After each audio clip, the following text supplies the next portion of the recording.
say good evening or good afternoon, depending on where you are. This is criminal profiler Pat Brown, 9 a.m. Oh, 9 p.m.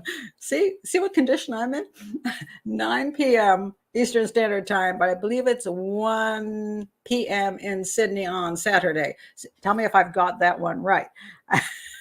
So I found out that this would be a good time, especially since I do a lot of Australia, New Zealand stuff these days. I'm like, hey, I don't have to be up at midnight. I can move it back to 9 p.m. Eastern Standard Time, and the U.S. people can come, and the Canadian people can come, and only Martin from the UK is crazy enough to be actually watching this because it's, what is it, 3 o'clock in the morning for you? But Australia and New Zealand should be able to come in here. So hello, Florence. Hello, Steve. Hello, Emily. Leah's here. Molly's here. And Martin's here. So many people. And let me just go back so I can say hello to everybody just because I want to. Oh my goodness. And Red's here and going backwards in time. And Sailor Moon, who, by the way, is going to get my Profiler Award of the week, if I had such a thing. I'm going to talk about what Sailor Moon deducted, and I think it's really good. So I'm going to get to that a little later in the show. So let me start off. All righty then. I'm going to be talking about William Tyrrell. No, wait a minute. Shoot, I pronounced this. Tyrrell. Tyrrell? Somebody tell me I'm pronouncing that right, because I practiced it and now I've forgotten. Because I want to say Tyrrell, but I think it's Tyrrell. Am I correct? Tyrrell? And if you can hear me, also let me know that, because 2 a.m. Martin says 2 a.m. All right. William Tyrrell, right? It's not Tyrrell. I don't like the sound of the other one, so I keep messing it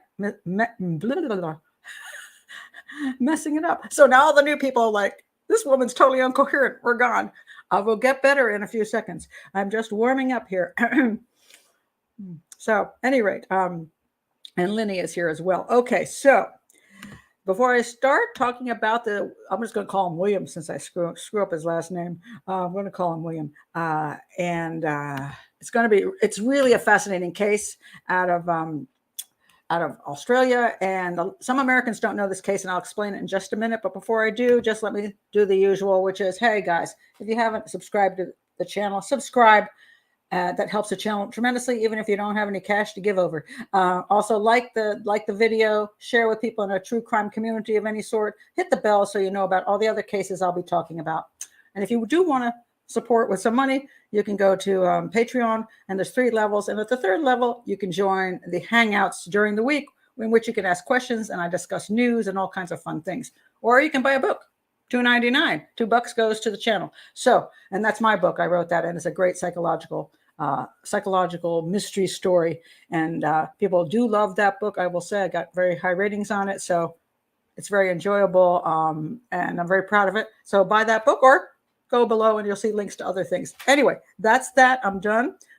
This is I always forget. This is a super chat. So because my channel gets demonetized heavily, and this is about a little boy, poor little William, he's 3 years old. It's going to be demonetized. They don't monetize anything with little children getting offed. So yeah. So this is a super chat. Anyway, that's that. Now let me get to the story. All right. So let me tell the people who are not familiar with this case what this case is about. There is this house. Okay, William. No, I can't pronounce his name. Tyrrell. I can't pronounce it. Tyrell. Why Tyrrell? Okay, I'm going to say Tyrrell. I'm never going to say his last name again. Is an Australian boy who disappeared at the age of 3 from Kendall, New South Wales, on the 12th of September in 2014.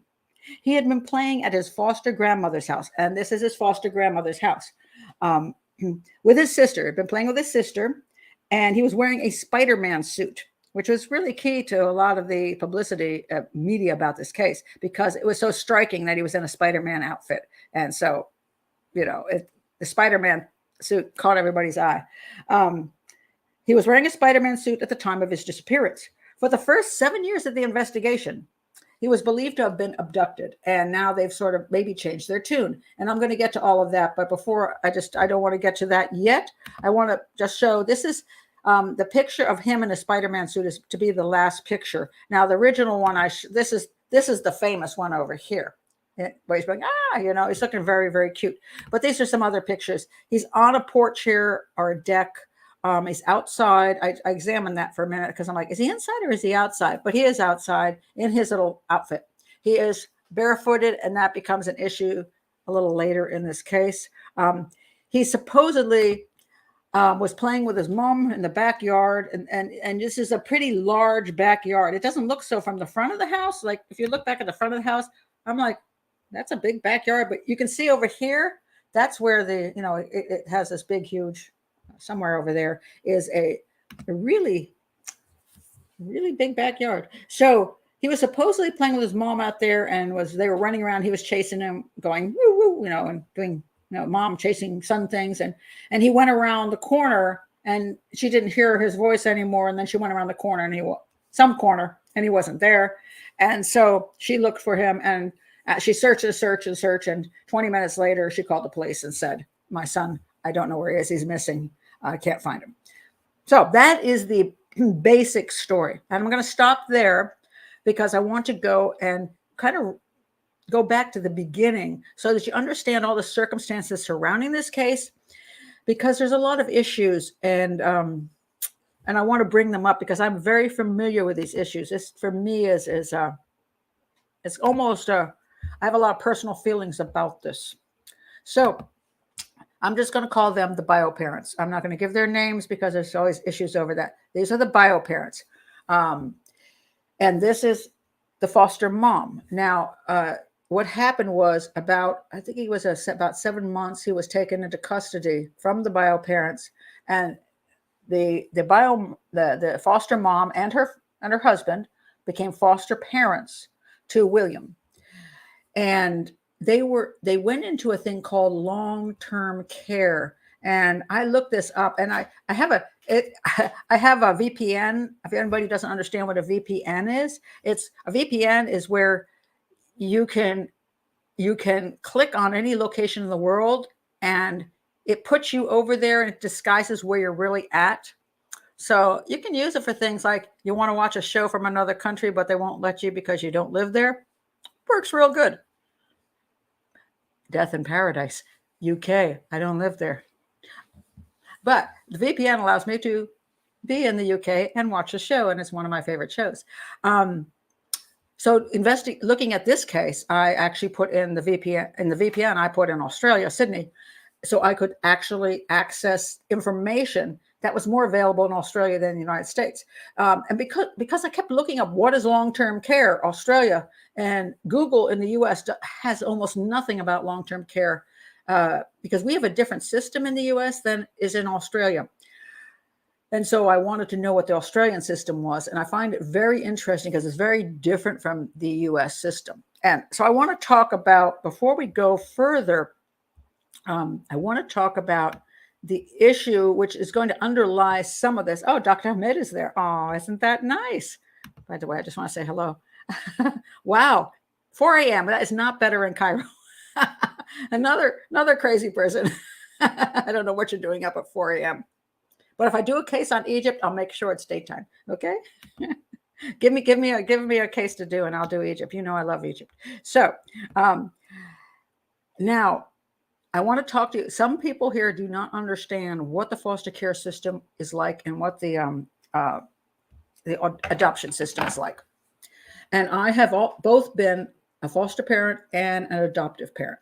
So I know the system very well. And I had 2 different children under the system in the United States. So the foster care system in the United States works like this, essentially. You apply to be a foster parent. And I came into the foster parent status because somebody actually asked me to become one for a 13-year-old girl who was deaf. And I do American Sign Language. So I would be able to communicate with her, and, not be just, I can sign language, right? So, and she was pregnant. She was 13 and pregnant, became pregnant at the age of 12 by a 30-some-year-old guy on a motorcycle who was in prison.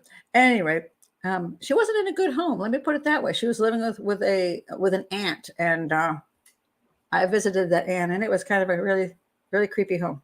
So there was reasons why she ran off with motorcycle dude. So anyway, they wanted a place for her, and I was able to step in and do that, and very willingly. And she became my foster daughter, and I made sure she got to school, and I did her homework with her, and she would come home and say, "Mommy, mommy, I want to do the homework, homework." And we would sit there and we would, we'd study it together. It was, and she was so excited because she never had a mom to pay attention to her. Never happened. So she was very excited. And even though she was pregnant, we took her ice skating and all kinds of other fun things. And I had my three children were there. I have two sons and a daughter. They were there, and they were not that old. She was older. The interesting thing about it is that I had almost no rights as a foster parent. I was forced to do things that I wasn't comfortable with. I took her back to see her aunt. I would drive 2 hours to go see her aunt so she could at least visit where she was from. I'd inform her aunt of what was going on, but I did not have rights as a foster parent. I really did not have any rights, and it was very frustrating to me. And what happened eventually was, after she was very pregnant, she was now down to the last 8 or 9th month. She was also violent, by the way. She had a tendency to become violent, and I had to ask for help with that because I had 3 younger children. It wasn't safe for them. And she would get angry, and she was a big girl. She looked like she was 18, which is maybe why the motorcycle dude said, "Hey, why not?" She may have been 12, but I mean, the girl had boobs and she was big, and so she may not have looked 12, but she was strong, so she could hurt my children. But anyway, I tried to work with them over that. And when I tried to ask for help, they would always mock me as if I was being unfair to her. And I'm like, I love her. I love her because she's been with me now for months. I love her. She's like my daughter. And and I'm just needing help here. And then what happened was, when it got to be time for the baby to be born, they told me I needed to become the foster parent of the baby. Now, what happens is, since I had no rights as even a foster mother of the my older teen, and they're going to have me be a foster parent to the baby with no rights. So my 3 children would grow up with a little baby, and then one day, the little baby can just be pulled away from me. It could be 1 or 2 years old. It could be now 4 years old, and it could be the sister, or it turned out to be a girl, a sister of my other children, and now they're going to lose their sister overnight, and I am going to work to make sure that she's safe. And then maybe 4 years later, she's pulled away and put someplace which I think is unsafe. So I made a deal with them. I said, "Hey, look, I cannot be a foster parent to this baby under these circumstances." I said, "I offer you 3 choices. 1, I will adopt the child. I will adopt the baby, but still have my foster daughter be the mother to the baby. I'll be grandmother, but at least I will be able to raise my foster daughter till she goes to high school, get through high school, and maybe go to college. She can always live here. I'll raise my foster grandchild, my adoptive grandchild, as a grandchild, but I will at least have rights over this situation to make sure everybody is safe and that she can't just be pulled out of the home she's in. And if my foster daughter gets to the point where she is able to care for my now adopted grandchild in another location, then she might go with her mother, but only when I feel like she's now going to be safe." They accuse me of trying to steal the baby. And I'm like, that's only one choice. My other choice is you can have the baby adopted out to a family if she can't care for it. I will keep being a foster mother to my teenage foster daughter. You can adopt the child out. Or if you want to, you can also give that baby to her aunt who raised her terribly, because the aunt was willing to take her. And I will still keep her, and I will bring her back and forth to visit with her baby. So I offered them 3 choices, and they accused me of trying to steal the baby, took my foster daughter away, put her with a family that was hearing, and none of them could sign, and I lost her forever. And it was really depressing. I ran into her years later at a hospital, and I walked in the room, and she said, "Mommy, mommy, mommy." And it broke my heart, and it made me absolutely sick. So I understand how the foster care system can be very, very devious and very unfair. And mind you, it can also be unfair to the birth parent as well. Second story here, I also have a son who I adopted at the age of 5. He was in foster care for 5 years. I didn't meet him until he was 5 years old. and he had been abandoned, and the birth mother was in the area, but she was not able to care for him at the time. He was in foster care with a very nice foster parent, and that they were like foster grandparents because they were very elderly, and they didn't choose to adopt him because they were so old. And when we came along, myself and my husband, they liked us so well. They were excited because finally he would maybe be adopted into a nice home.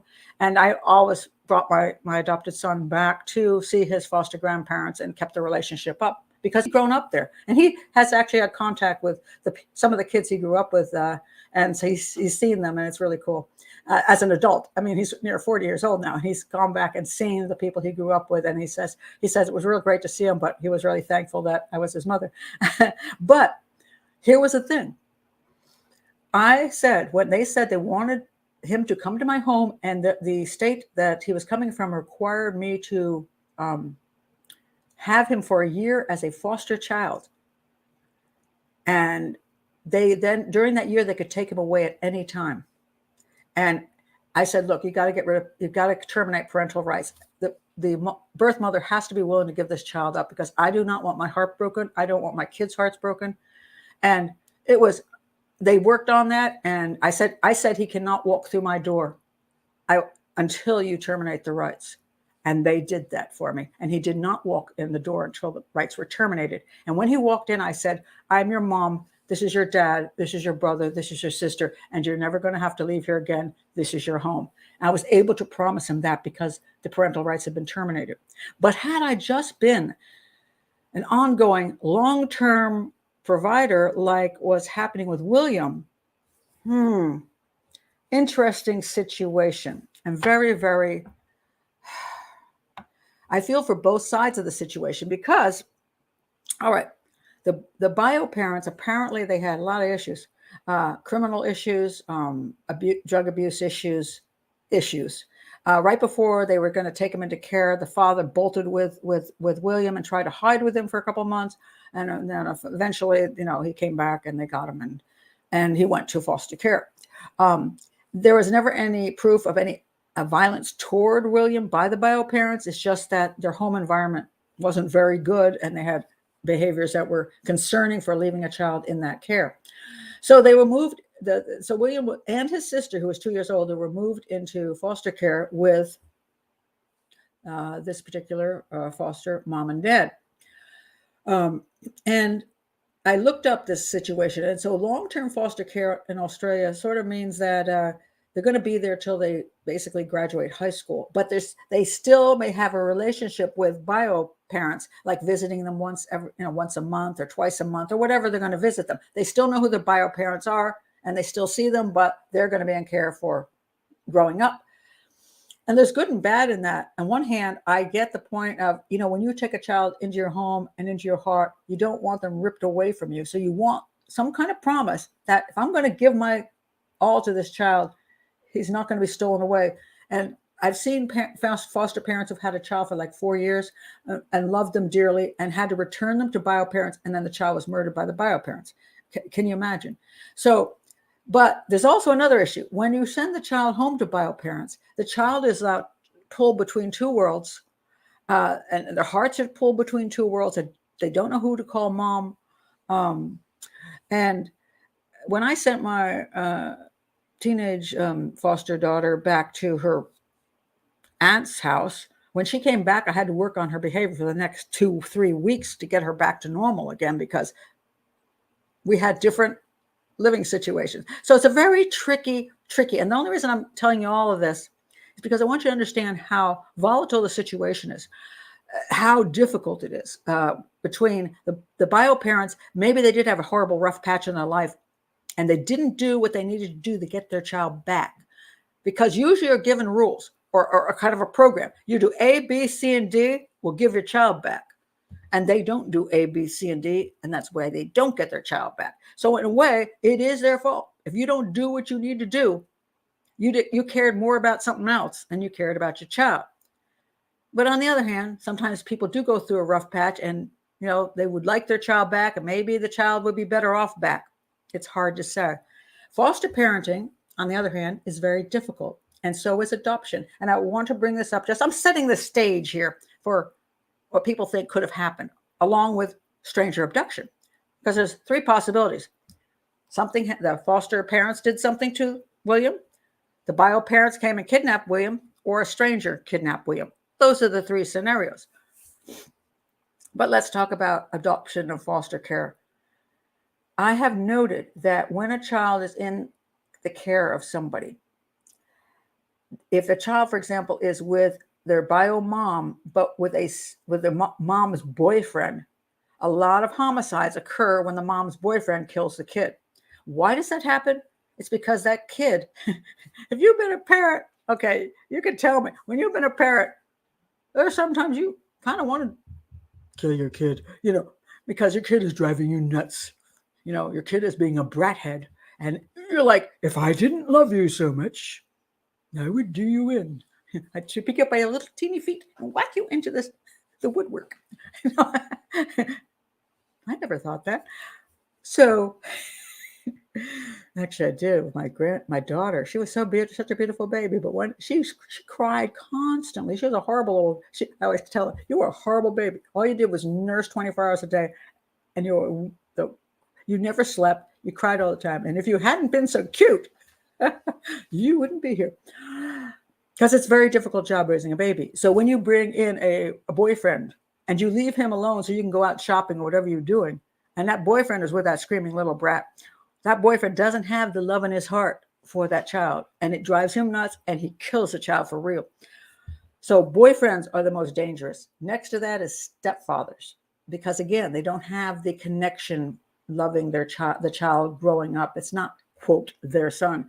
Now, I'm going to say this right here. Some stepfathers are the best people in the world. So are some stepmothers. They come into the child's life and they are the real mother and father of that child as they grew up. And that is the best thing in the world. I'm not real big on blood relations. My two biological children and my adopted son, there's no difference between those three children to me. They're all my children.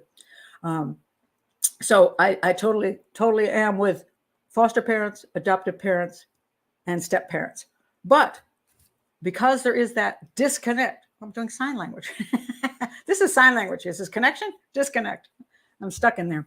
There is a disconnect sometimes between someone who hasn't been around the child enough or hasn't been there for much of the child's life, and they don't have that feeling, that real strong love feeling. So boyfriends, the worst. Stepfathers, the next worst. Stepmothers, some of those are pretty evil. They'll do your kid in too. Stepmothers.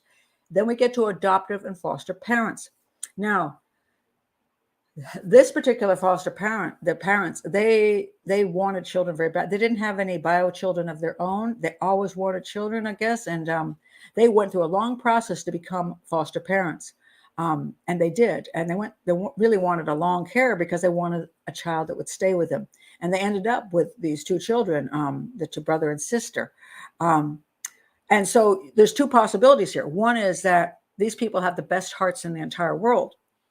The other possibility is they want to have good hearts. But sometimes what happens with some adoptive and some foster parents is they never connect enough. And it's always this thing in their head that that's not my child. And they hold that child to a different standard. And they start blaming bio parents for any problem the child gives them. And the other thing that happens, which is very important in this case, which I'm not going to say it's the cause of what happened to William. I'm just going to say it's important. When a child doesn't come to you for months, and that child has been in a situation where they haven't bonded properly with mom, and he was, taking, there was problems over here. If he hasn't bonded properly with mom, he can have something called attachment disorder. And it causes a lot of problems with him being able to attach to other people. So you get a child like this, and they can be very, very difficult because they don't see you the same way. Maybe a child you've raised from birth who's always been in your arms and love sees you. And so that child with the attachment disorder, doesn't attach, has a lot of outburst, rage, bizarre behavior sometimes, and it frustrates the living heck out of foster parents and adoptive parents. Sometimes if you get the child older, you have to run the risk of that child being a psychopath before they come into your home, and they can destroy your entire life. So all the good intentions in the world sometimes don't help you with a disastrous situation where this child is just unmanageable. And supposedly, according to some of the school people or daycare, whatever he was in, Williams exhibited a lot of that kind of behavior. So it's just something to keep into account, and something that when you're doing an investigation, you have to understand all the situations, just so you're, it's not that it means that this is the reason for something. It just means you have to keep an eye out for it, because, and it makes things complicated, because you have to say, what am I looking at? Where should I be looking? And is there a reason to look here? And because of these interesting situations, they've got a lot of places to look. And I just wanted to bring that up because I have had personal experiences with that. And it's tough. So at the time, the foster parents brought in a child who, although it was an older baby, I think 7 months, I believe, still was a baby that may have had attachment disorder and may be a very difficult child. Now, they may show you the cutest pictures in the world and say all sweet things, but they may be struggling with him. And each person has a different, ability to deal with things like this. And on the same hand, the bio parents, if this child is in long-term care, they may think they're never going to get their kid back. And as a matter of fact, interesting enough, they thought of themselves as the parents of William, mom and dad. They were the parents. They didn't consider themselves foster parents. They didn't really like hanging around with the bio parents. They wanted these people out of their life. They wanted to be the parents. And I get that. It's really hard to be who's the real parent? I'm the real parent. Well, you're not the birth parent. Yeah, but I'm the real parent. And it's very, very, it just breaks your heart, because you're like, people aren't considering you the parents. And they probably wanted to be the parents. They took this child in and they wanted him forever, and both kids forever. Now, the interesting problem is, I don't know what happens in Australia, but in the US, there's always that area where you're not sure that kid isn't going to be ripped away from you. I had adopted my son at I think he was 6 when we went through the final adoption. And you know that there are bio parents in the US who come back and fight to get their children back, because they say the adoption was not done properly, that they were lied to and their child was stolen from them. And I remember every year on his birthday, I said, it's been one more year. I've kept you one more year. I said that every damn year. Now he's 38. I don't worry anymore. But it's very, very difficult. So they probably always wondered whether their children were going to be taken away from them. So that is an interesting little issue. So anyway, that's the background I just wanted to set up before I go now into the investigation and into the analysis. So let me just go back here to your some of your comments. Donna's here, Annie's here, Sandra's here. Some new cases I'll have to look at in the future. Oh my God, I'm gonna have to look at this. Here's a good question. Steve asked, did the biological mother want William back? They claim they did. They claim they claim they did. Whether they truly did or not, I don't know. But the fact is, they claim they did. I mean, say part of my heart goes out to that, because even if you're a mess, maybe you've cleaned up your life and you think, well, I want my kid back, because the kid is out there. What if you're still a mess, but you still know it's your kid biologically? You're not raised or anything, but there is a weird thing about that. I'm not going to take that away, because even though I'm an adoptive parent myself, and I want to be the only parent, I know that there is a connection out there that could be there, for a child and for an adult. And it's a very hard thing to deal with. But I would imagine if I had a child, regardless of how screwed up I was, I might want that kid back, or at least I want people to think I want the kid back. So, yeah, interesting. Let me see.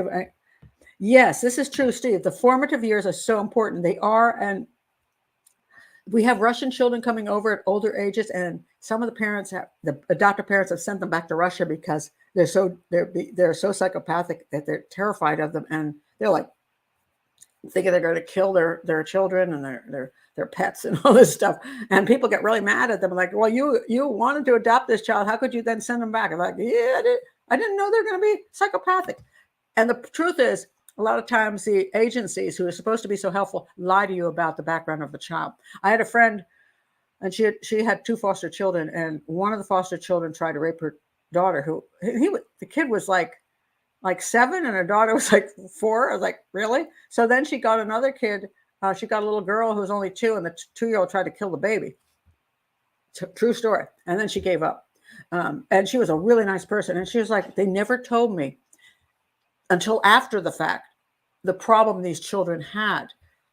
And so, because they want to get foster parents. Oh, how do you get a foster parent if you say, oh, by the way, the kid's homicidal? You don't care, do you? One of the things I will recommend, just as an aside here, if you're going to go into foster care and adoption, do not get any child older than your children. Make sure they are significantly younger so they are not a danger to your children. If you want to help out an older child who has many emotional issues, please be a single parent or a parent or parents without any children, that you can focus on them and you don't have to put your other children at risk. Because I believe in everybody helping everybody, but sometimes you got to say no.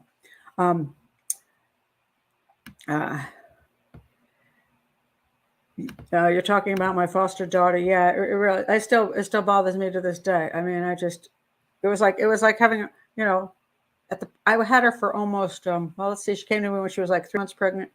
I had her for like five months. And every day of 5 months of being with her, she became my daughter. And yeah.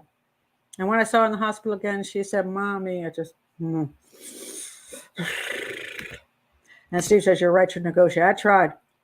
Doesn't work that well. So, thank you. What is the pronunciation? It's so funny about the pronunciation issue. Believe me, I looked this pronunciation issue up before I did the show. I did. I looked it up. and then I memorized it, and then I forgot it. Tyrrell? Dr. Hamed saying it's Tyrrell? Really? Tyrrell? All right. I'm going to say William, because I screwed this up so much. We're going back to, he was making tiger noises. That's what the mother says. He was making noises, roaring and running around. And yeah, whether he was or not is a question. Squirrel. It rhymes with squirrel? Tyrrell.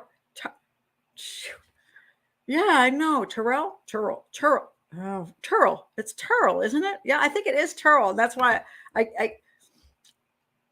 I'm American. I can't pronounce it, so sorry about that. But you can correct me all you want.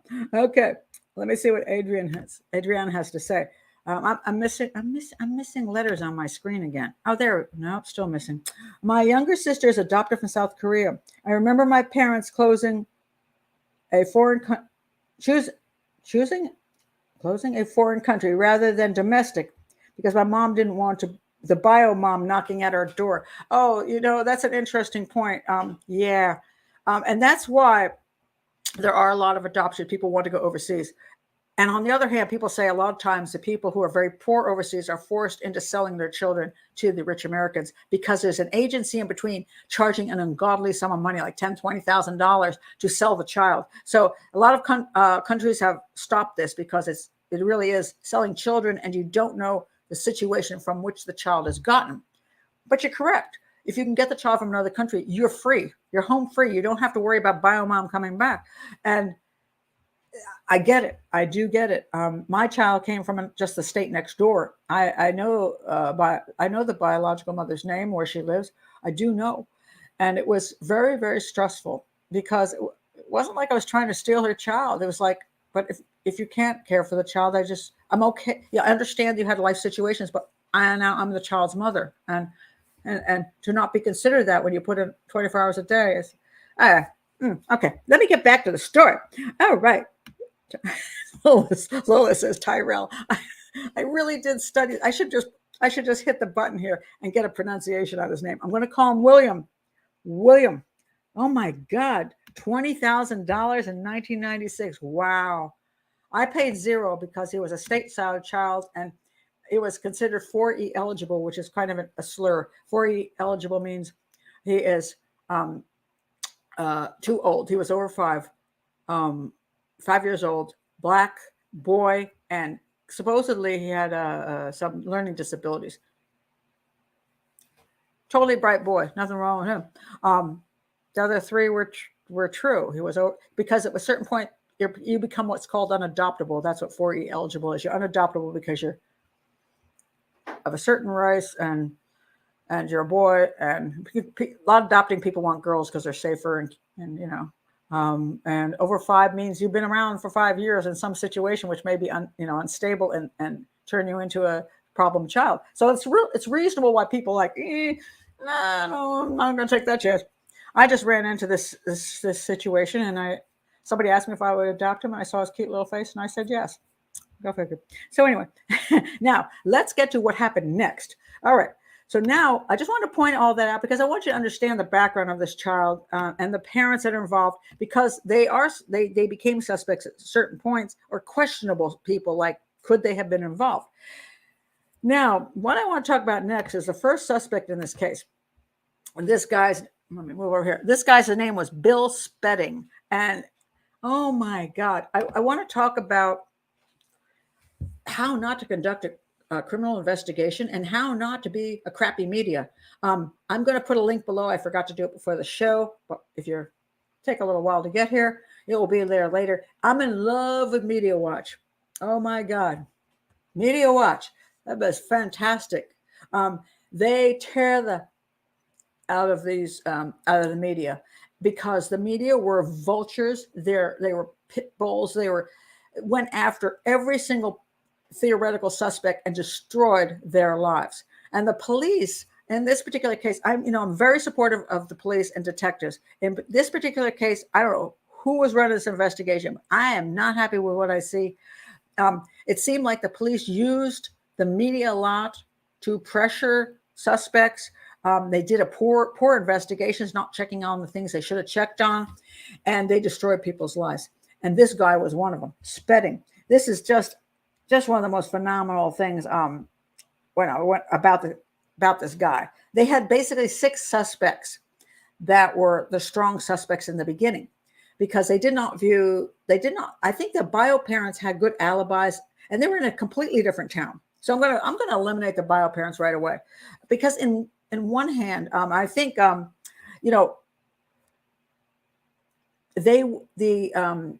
foster parents did not go to the foster grandmother's house that often. And they left their home and went there one day before to the foster grandparents' house. So if the bio parents were planning to kidnap William, they wouldn't have a clue that William was suddenly going to be at the foster grandparents' house. They wouldn't know that.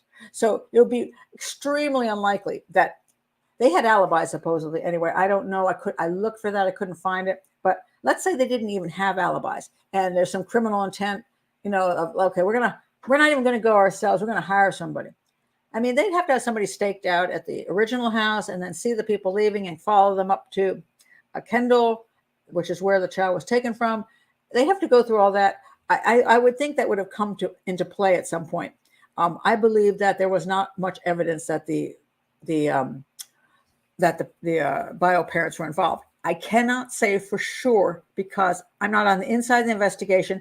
I cannot find the absolute alibis.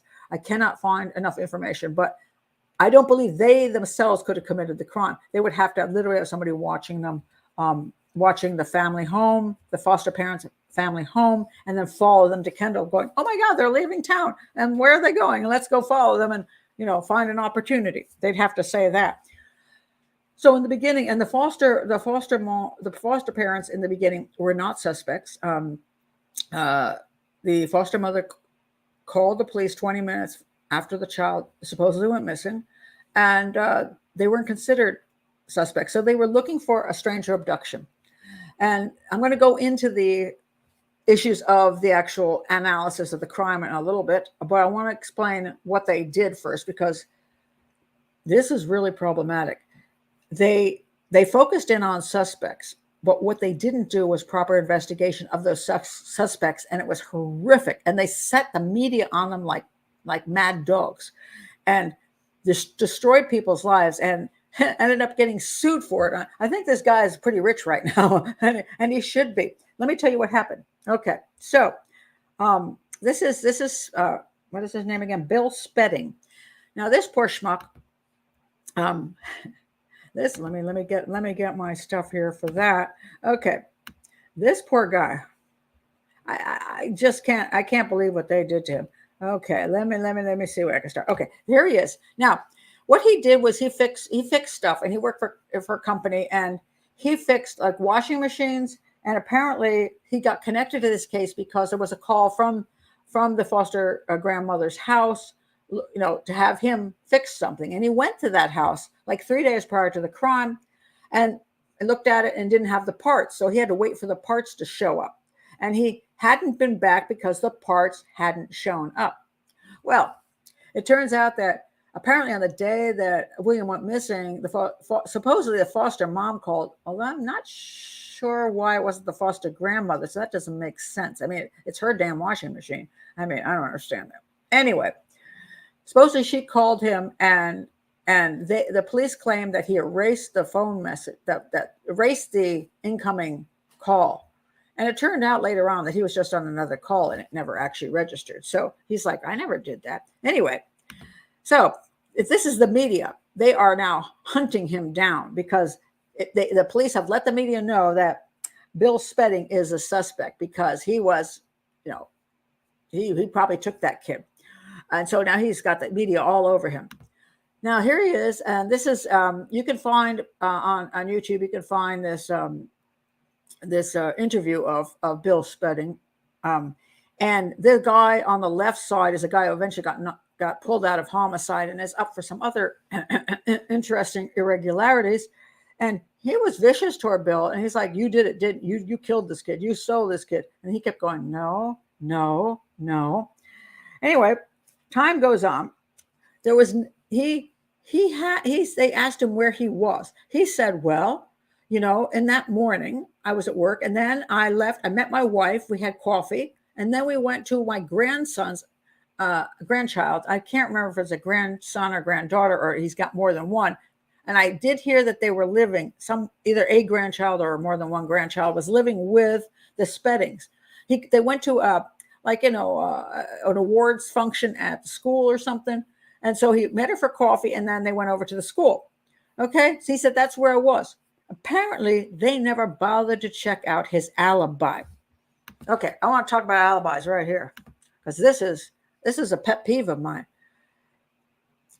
When you are investigating a case, you want to make sure whether the first 48 you verify everybody's alibi, because if you don't do it right away, the evidence that would support their alibi vanishes. That could be witnesses, it could be receipts, it could be anything. It just vanishes. So you want to verify the alibi, whether you think they're guilty or not. You want to verify the parents' alibi, like the foster parents. You want to verify the bio parents' alibi. You want to verify anybody in the vicinity, anybody even questionable. So they're going to say this guy kidnapped this child, but they didn't bother to verify his alibi for 5 years. I mean, that is appalling. So anyway, they didn't do that. Let me see what else we have here about this. So he did do that interview without a lawyer, the first interview, willingly.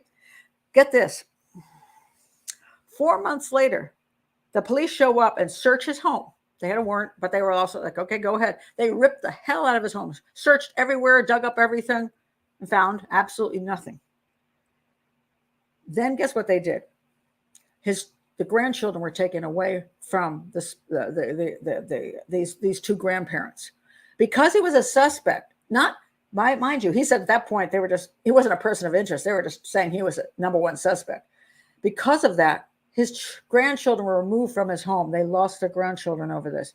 Gets worse. All right. You know that van? I just showed you this van. All right. Apparently, they found a little Spider-Man, I don't know if it's a Spider-Man toy in the van. And they're like, this is it. the dude has a Spider-Man toy in his van that connects to the Spider-Man kid. He's like, I got grandkids. My grandkids like Spider-Man too, you know.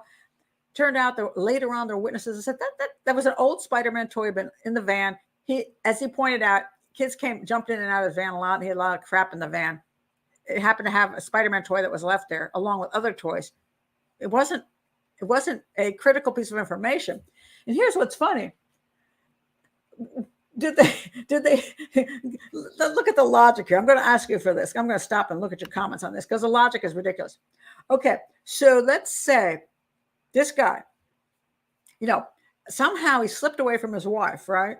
They didn't even have coffee. Let's say he lied about the coffee. Not true. I'll tell you in a minute about that because there's proof. He didn't have coffee with her. He didn't actually go to see his grandkids. He slipped away in his van and went around back to the house because, now, mind you, he had been in the house 3 days prior to the child going missing. So he would not have even seen the boy because the boy didn't show up until the day before he went missing. He wouldn't even know the kid was there. Or I don't know, maybe grandma said, grandma said, oh, my grandson's coming in 3 days. You sure you come back and kidnap him? Okay. So he decides, damn, that's great. I'm going to come back and kidnap the kid. And amazingly enough, he brings a little Spider-Man doll or Spider-Man toy with him because he just knows that kid is going to throw on a Spider-Man outfit and is going to relate to the Spider-Man toy. So he'll be able to lure him with that. Does anybody finding this credible? I mean, is this credible? Yeah. Some of your comments about what he's accused of later, I'm going to get to that in a minute. Is that the stupidest story you've ever heard? I mean, it would be different if he had interaction with a kid and he always wore his Spider-Man outfit and he thought, rather than a puppy, I'm going to use a Spider-Man toy. That would make sense. But the kid isn't even there. And he doesn't even know the kid has a Spider-Man outfit. So that he would accidentally show up to use a Spider-Man lure toy. I mean, it's just, yeah. Thank you, Carrie, very much. It strains credibility. Absolutely. And okay, Annie, I know it's you. My spidey senses are tingling. Yeah. Absolutely ridiculous. So they went after him for that. Then get this. Oh, so let's see what else. Okay. So then he said, look, I was having coffee with my wife. He actually produces, let me show you. He actually produces, which I thought was pretty interesting. Let's see if I can find it. Hold on one second. I'm trying to, okay, here it is. No, that's not it. I lied. Okay, where is it? Hold on a second. Some of you wonder why I can never see that. I'm telling you, the little teeny pictures I'm trying to click on are so incredibly small. You wouldn't believe how small they are. And where is it? I put it up here. Hold on a second. I'm trying to find it. And that's not going to be it either. Dang it all. Okay. I'm not going to be able to pull it up. I can't. It's just incredibly tiny. I know it's there. I know it's there someplace. I just can't see it. I might run into it. He actually had records. He went, looked at his bank account, and then he could find the actual, how you go back and you say, when did I go to this place? Well, he had the exact time, the day and the time that he purchased these items with his wife. He actually had the proof. And then later on, somebody came forth and said, and he was actually I saw him at the awards ceremony thing. He had no time. There's like 45 minutes in between. Was he going to have coffee, say, excuse me, honey, let me go kidnap a kid. I'll be back in 45 minutes because I'm not going to miss our grandchild's presentation. And he runs off, kidnaps a kid, and leaves him in the van while he goes to the presentation. And then he goes and does something to him. Again, strains credibility. So anyway, they got their kids taken away. It gets worse. Okay, so now this guy I got to point out this guy because he is on a lot of shows talking. His name is Gary Jubelin. He's a former NSW homicide detective. He was brought into this case later on, and he has also not been on it recently. So he was there for a while. I don't like to use the word asshole often, but I'm going to use it. I saw this guy in a number of things. I want to punch him in the face. This is one detective, which if I had him on my force, I would have fired him. I didn't like his attitude. I didn't like I didn't like anything about the dude. Anyway, he was there, and he basically tries to slip out of everything that they, asked him questions about because he didn't want to answer them. So, at any rate, so it gets worse. So now what happens is the police then arrest this guy for, let's see if I can find it, and they put him in jail. They actually drive a car up to his house, a police car to his house. They told the media that they would be there because they were there, and you could see them chasing the car and taking pictures of him in the police cars. He was being taken away. He was taken away, and this was it. On 1986 charges of sexual molestation of 2 girls. 1986. Now, apparently the charges were not pursued in 1986, and now they're calling them historical sexual assault. Historical. I call them hysterical, but historical. So anyway, he ended up in this prison. Look at this jail for 8 weeks. And he's taken away. Now, mind you, he's lost his job. His grandkids are gone. Now he's in jail for 8 weeks. Then it goes before a judge, and the judge says, "There's nothing here," and dumps it and throws it out, and he's released. My guess is that the police did this on purpose to get him to confess to kidnapping William, which I think is as unethical and immoral as you can possibly get. And I'm very, very supportive of police departments, but this just reeks. It absolutely reeks. So, and keep that in mind, because I don't know if it's not happening again, by the way. So anyway, he claimed, this guy, Bill, said that when he was being interviewed by this character, that this character said he would ruin him. And he did ruin him. And he claims he never said that, but I don't trust what he says he said. Okay. So anyway, now he finally gets out of jail. And he and his wife tried to move to a new neighborhood. This was actually a videotape of one of the neighbors in the neighborhood saying, "We don't want you here," because now the whole neighborhood thinks he is a child predator and child killer. So his life is completely screwed, except that eventually he sues the living crap out of the media and the police, and now he's probably living on a nice island in the Bahamas, or maybe Fiji. Sorry, he's Australian. Maybe he's in Fiji or in Tahiti now, because he deserves to be. Because it was incredulous what they did. They didn't check his alibi, which he had proof of. And the rest of the things they surmised about him were outrageous. Apparently, this was the first guy. Then they did it to 5 other guys. So there's a whole bunch of them. So unbelievable, just unbelievable, appalling behavior. It really, really upsets me, because that is not the way you behave as a police force. Understand this is a difficult case. I understand, as he pointed out, it's one thing to be a person of interest. It's another to be called the number one suspect. Because he had some access to the house and had been nearby. I get it. He's a person of interest. I don't have an objection to that. He should have been looked at quietly without the media. They should not have done the things they did to him and not checked out all the information that supported his alibi, and that he didn't do it. That they didn't do their due diligence, and yet they ruined his life until now that he's rich. But it's pretty nasty. Anyway, this guy that I do not like, I will say it. I do not. Where is he? I do not like him. He has been removed from the case, accused of secretly recording another person of interest without a warrant. He has now quit the police force. Quit. I like the word quit. I think he was fired before he probably quit before he was fired, like within 5 minutes. And he's due to stand trial on criminal charges next year. The guy's sleazy. The guy is absolutely sleazy. So, not too happy about that. Now, let's get back to, so this is the issue. They had all these number of suspects. Now, let's go back to the location and the case. And I'm going to go to Sailor on this one, because I think so let me tell you what happened now.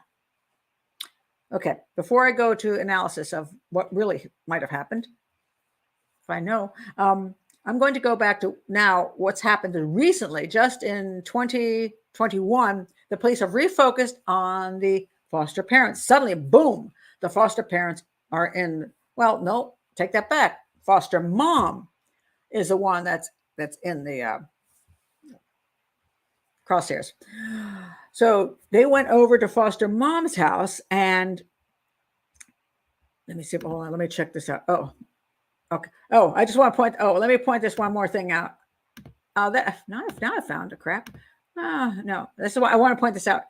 Apparently, another point that guy named Bill, the one they were after, this guy named Dean said he saw Bill's van in near the house in a going down into the bush in some kind of path.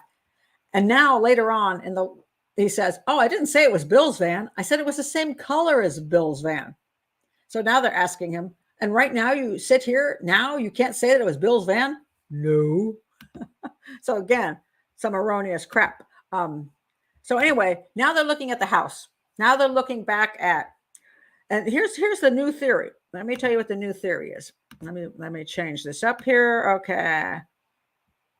Where is it? Here we go. Okay. So now they're, well, so okay. Now they're back at the house.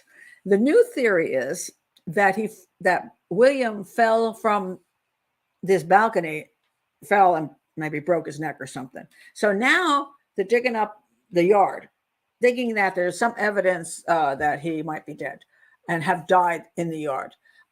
They brought cadaver dogs in. They dug up the entire yard. They did some, so this is them. They got all kinds of machines out here. They did, they took the car away. This is the foster grandmother's car.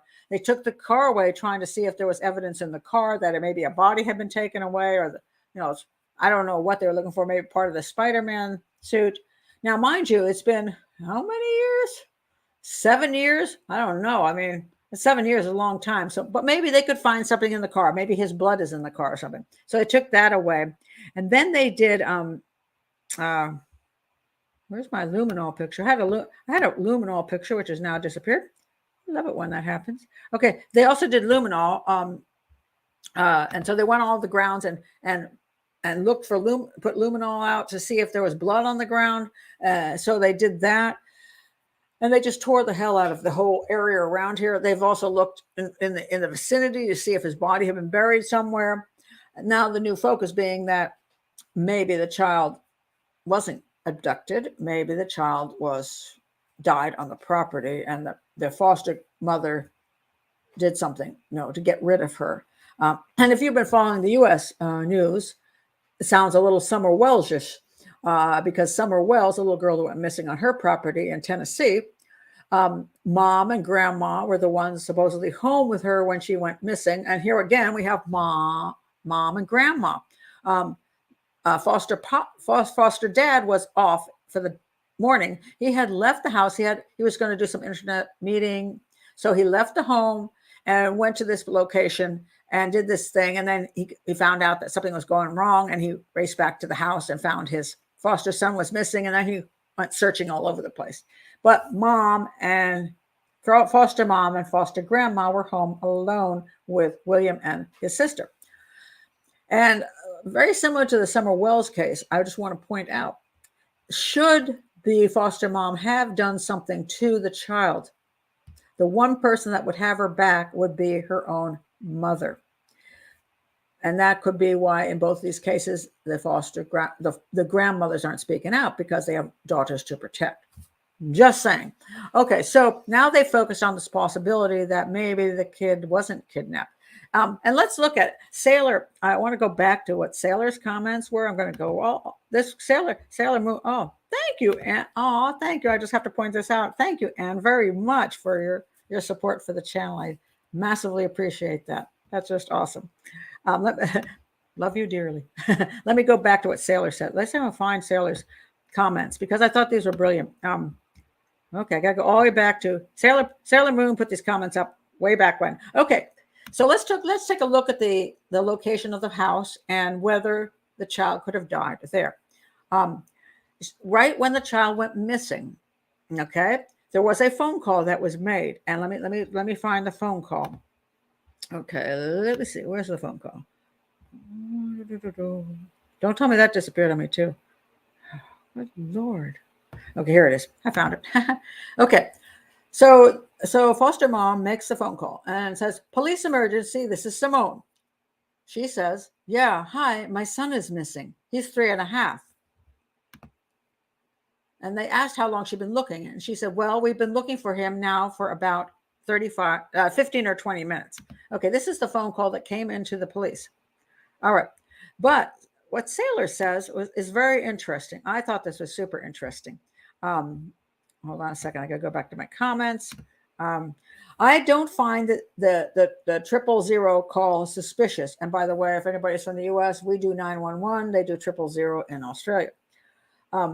She gets to the point immediately. She does. And I agree with you, Sailor, that she immediately says he's missing, which is the most important thing. She doesn't go, "I was home and my mother was home and he was missing." That would be more suspicious because you're trying to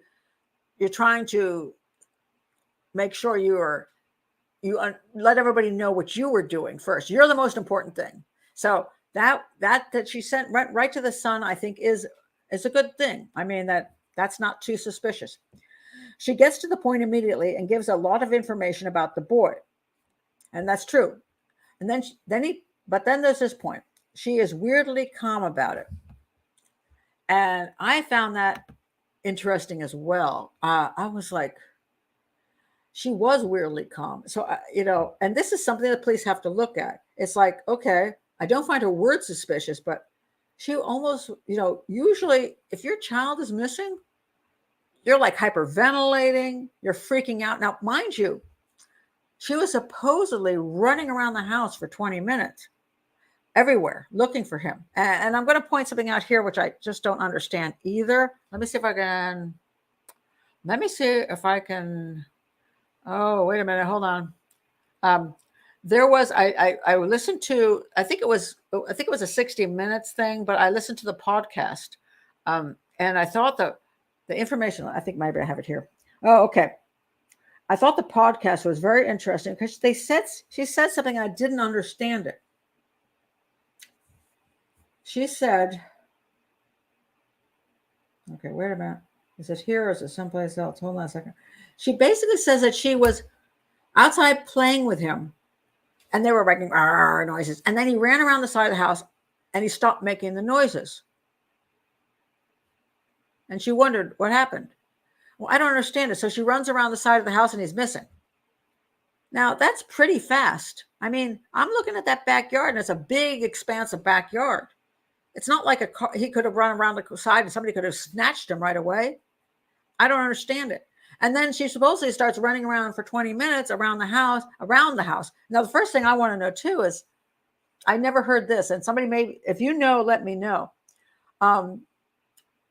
He's 3 years old. I would think he can open the door. Did he go around the house, open a door and go into the house? Did she look in the house for him? 20 minutes is not a long time. And she says, I was running around. I couldn't see any red because he was wearing Spider-Man, right? I couldn't see any red. And when she does this podcast, by the way, I didn't catch anything particularly unusual about it. She was saying, why can't I see red through the bushes? I think I turned around in circles and started calling to him. I must have raced around, yelled for 10 minutes. And then I went to talk to my mom and I told her he's gone. Somebody's taken him. I just know somebody's taken him.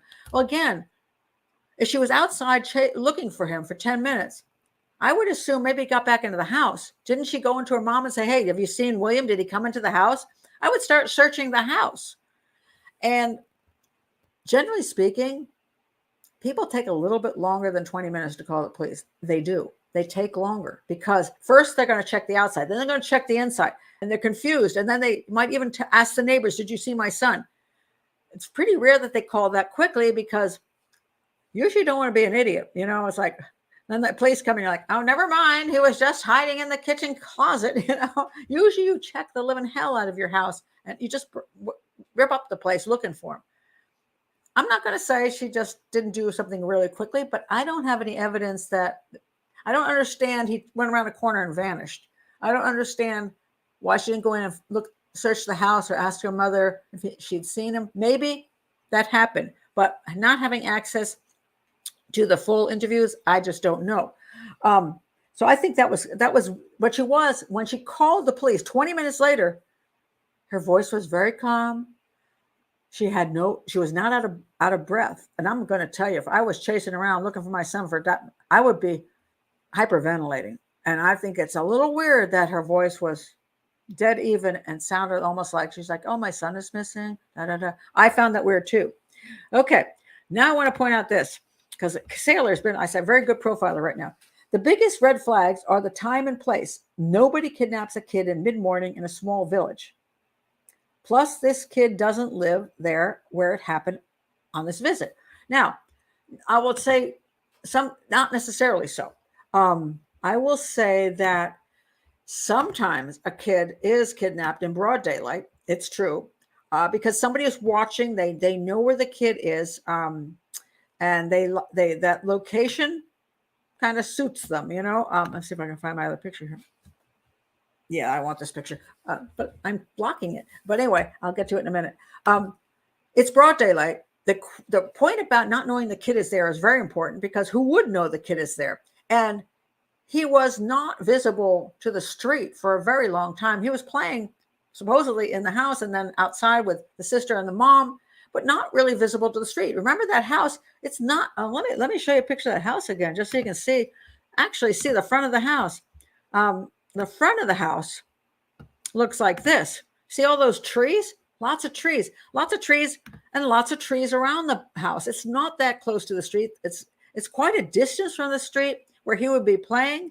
So I don't understand, unless he ran from the house straight to the street and somebody grabbed him then, it's very unlikely. So yes, he could have been taken in the middle of the day. Usually it's a child walking home from school. It's a kid playing out in the front yard where somebody's just driving by and they see the kid right on the street and they just go snatch. I get that. That happens during the day. But here, no one knew the kid was there. So the kid appears outside with a family, and he goes around a corner and he vanishes just like that, from really far away from the street, in my opinion. Now, the mother said not right away to the police. Apparently, the foster mother, she didn't say this. This is later. They said she never told us this right away. But she says in the interview that she actually saw 2 cars parked outside the home in a location where cars are not parked. And because people have big driveways and it's kind of a little bit rural, and the driveways are big enough that your cars will go in there, unless you're having a massive party. So there's really, people wouldn't park on the street, except that's not exactly true. If you're visiting somebody, you don't always park in somebody's driveway. I don't like to take their driveway up, because I don't know if somebody's going to be pulling in or they want to get out of the garage. I would park in the street. So if you're visiting, you would park in the street. There's a lot of reasons why you might park in the street. You might be there to look at some, maybe you're a real estate agent and you're going to be selling something. You might even pull over and just sit there for a while because you're looking at your information. There's a lot of reasons why you might be there. She claims there were 2 vehicles there before her son went missing. She claims later that those vehicles were not there when she was searching for her child. So that's her claim. But I want to point this out too. Can you see behind me? I'll get out of the way. Ow. No, hold on a second. My picture is so small I can't see it. Okay. I saw this. They were doing a video, and the house, see where the truck is? Big ass truck going by. And then there's 2 vehicles over here. There's one vehicle going this way, one vehicle going that way, and this big ass truck, which is here, it's going around the corner. Okay. That's a lot of business on that corner of the property. So it's again, I don't understand where these cars exactly were that were watching this kid who wasn't even near the edge of the property. I don't get it. Doesn't really work for me. So I have a problem with how there was time in that short period of time, like according to her, like 5 minutes at the most, maybe even a minute, that somebody who didn't know he was there on an area where a lot of traffic goes around the corners would find a way to park and somehow lure the kid all the way across the grass into his car, or run out and grab him and pull him back. It's very difficult to figure out. Okay. Oh,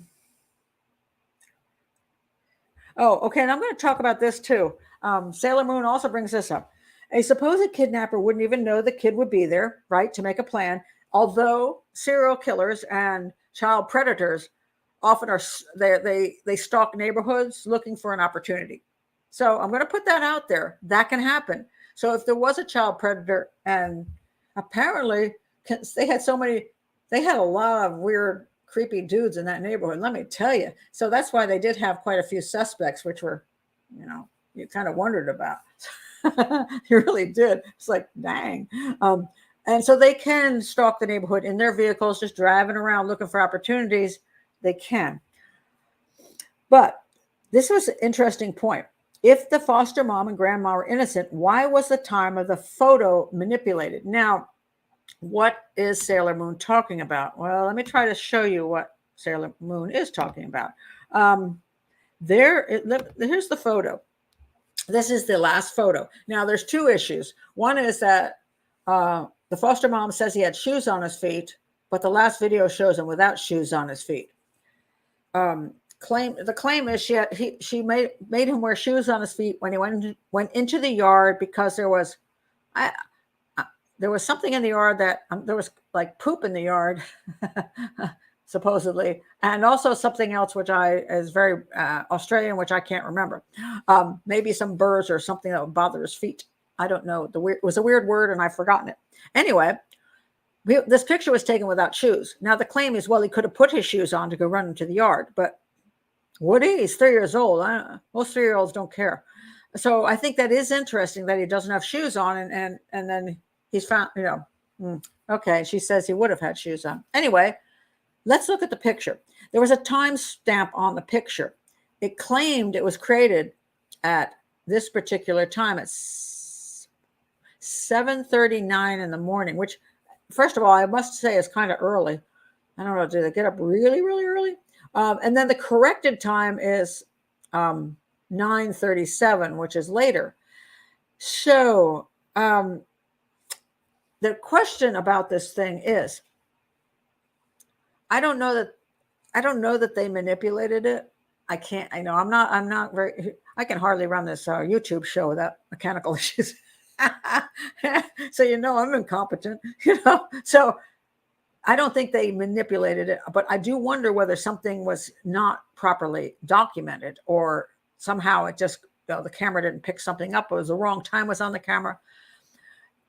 But the question comes down to, as always is in these cases, when somebody says, my son disappeared 20 minutes ago, the question always is that true? Did they disappear 20 minutes ago, or was it an hour and 20 minutes ago? Was the picture 2 hours ago or half an hour ago?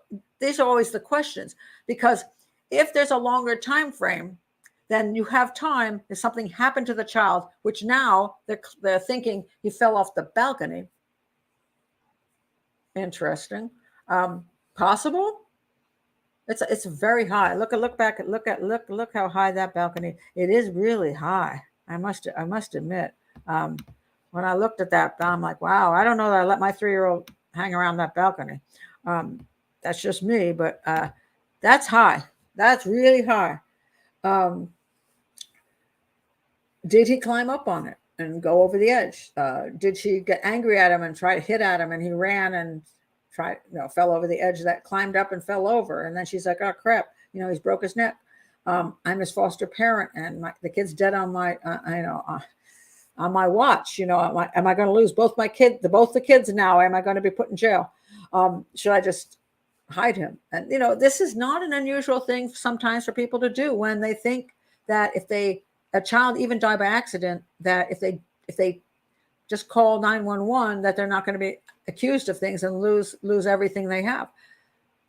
So it's possible that panic could have set in and a choice was made. But a lot of it depends on the time frame. Was there enough time for this to have happened and then the child to be moved to another location, removed from the property, which is why they're taking the grandma's car now, the foster grandma's car, to see whether he was in the car at some point after he was dead and taken someplace and hidden. That's why they're digging up the property. That's why they're digging up the woods. They're trying to determine whether he was, accidentally killed, or, or maybe abused. Now, the interesting point here, let me tell you what's happened since then.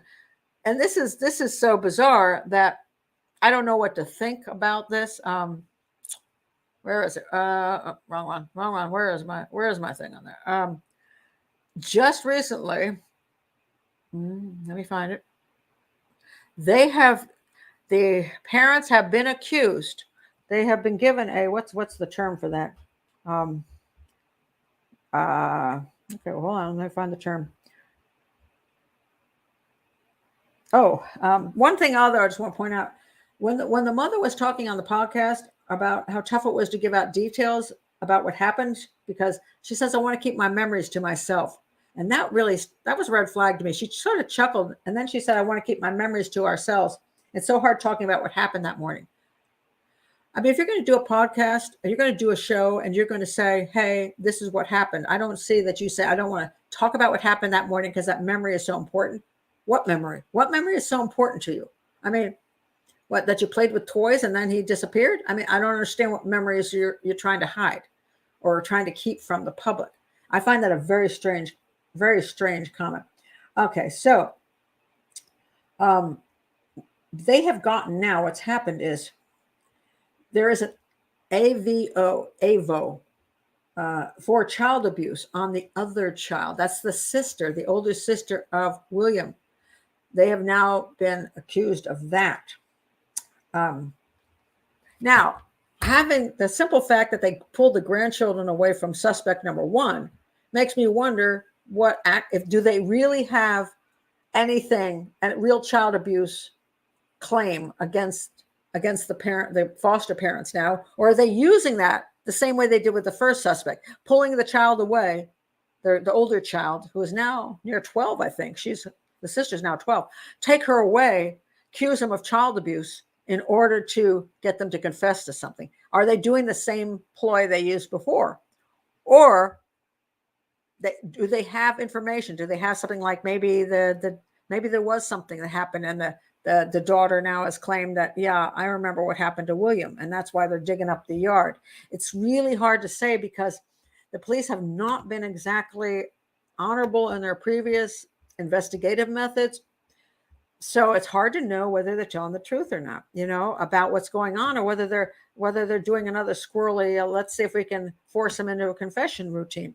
I'm going to see what you have to say. Before I do that, before I get to see what you have to say, I just want to point out how difficult this case is. I don't think the bio parents are involved. Is it possibly a strange abduction? It could be. There were creepy guys in the neighborhood, but they would have to be just there at the exact right moment. I don't think they couldn't have been scouting out that house because the kid was never there before. I mean, he was there once in a while, but when you're a pedophile, you don't say, well, I hope that kid comes back and visits again. You got other kids you can rip off. So I can't believe that anybody was focused on William. So the pedophile and the child predator would have to be lucky that he was just coming around the corner. Oh my God. In playing this game, William just ran away from the house, something his mother says he wouldn't do. Run away from the house toward the street, and he took that opportunity to jump out of the vehicle, grab the kid, and pull him into the car. And then mom walked around, and he was just gone. Could that have happened? Not real probable, but possible? Yes. Not probable, but possible. And so the other choice is, was the foster mom involved in something that went wrong and William got hurt? Well, I find a lot of her emotions actually very believable. I find some of her way she talks about William very believable. I would say if she was involved, my belief is that she did care about him, but maybe his behavior was very difficult to deal with. Maybe she lost it. Maybe she was angry. Something went on, and maybe he ran off. Maybe he ran, climbed up things. Maybe he was just out of control and fell. And she was terrified that they would then blame her and take away her other child. And so she covered up what happened. Is that possible?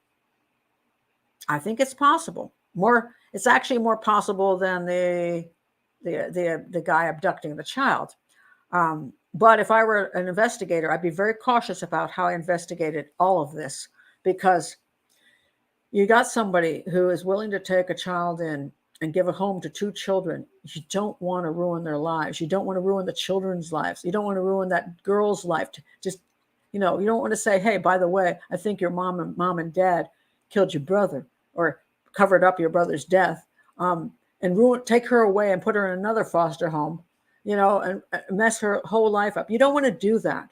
You don't want to accuse a couple who wanted to give a home to children of doing something wrongly, even if it was an accident that they covered up and cost all these people terrible things that happened in their lives and cost a huge investigation. You don't want to accuse them unless you have some solid evidence. You can think it and want to investigate it, but you shouldn't be running around with accusations. So because they did this to this poor other fella, Bill, where they destroyed his life and took away his grandchildren. The grandchildren were living with him. They took them away and they had no proof. They had never had any proof, and he had an alibi, and they did that to him. And therefore they make me not trust them very much, this particular agency on this particular case. So since they did that before, are they doing it again? Yes, maybe they have suspicions, but are those suspicions substantial enough to go after the couple, or are they playing another unfortunate game? So that's my concern. I think it's more probable that the foster mother was involved than an abduction, just because of all the circumstances. But I can't say that she did it.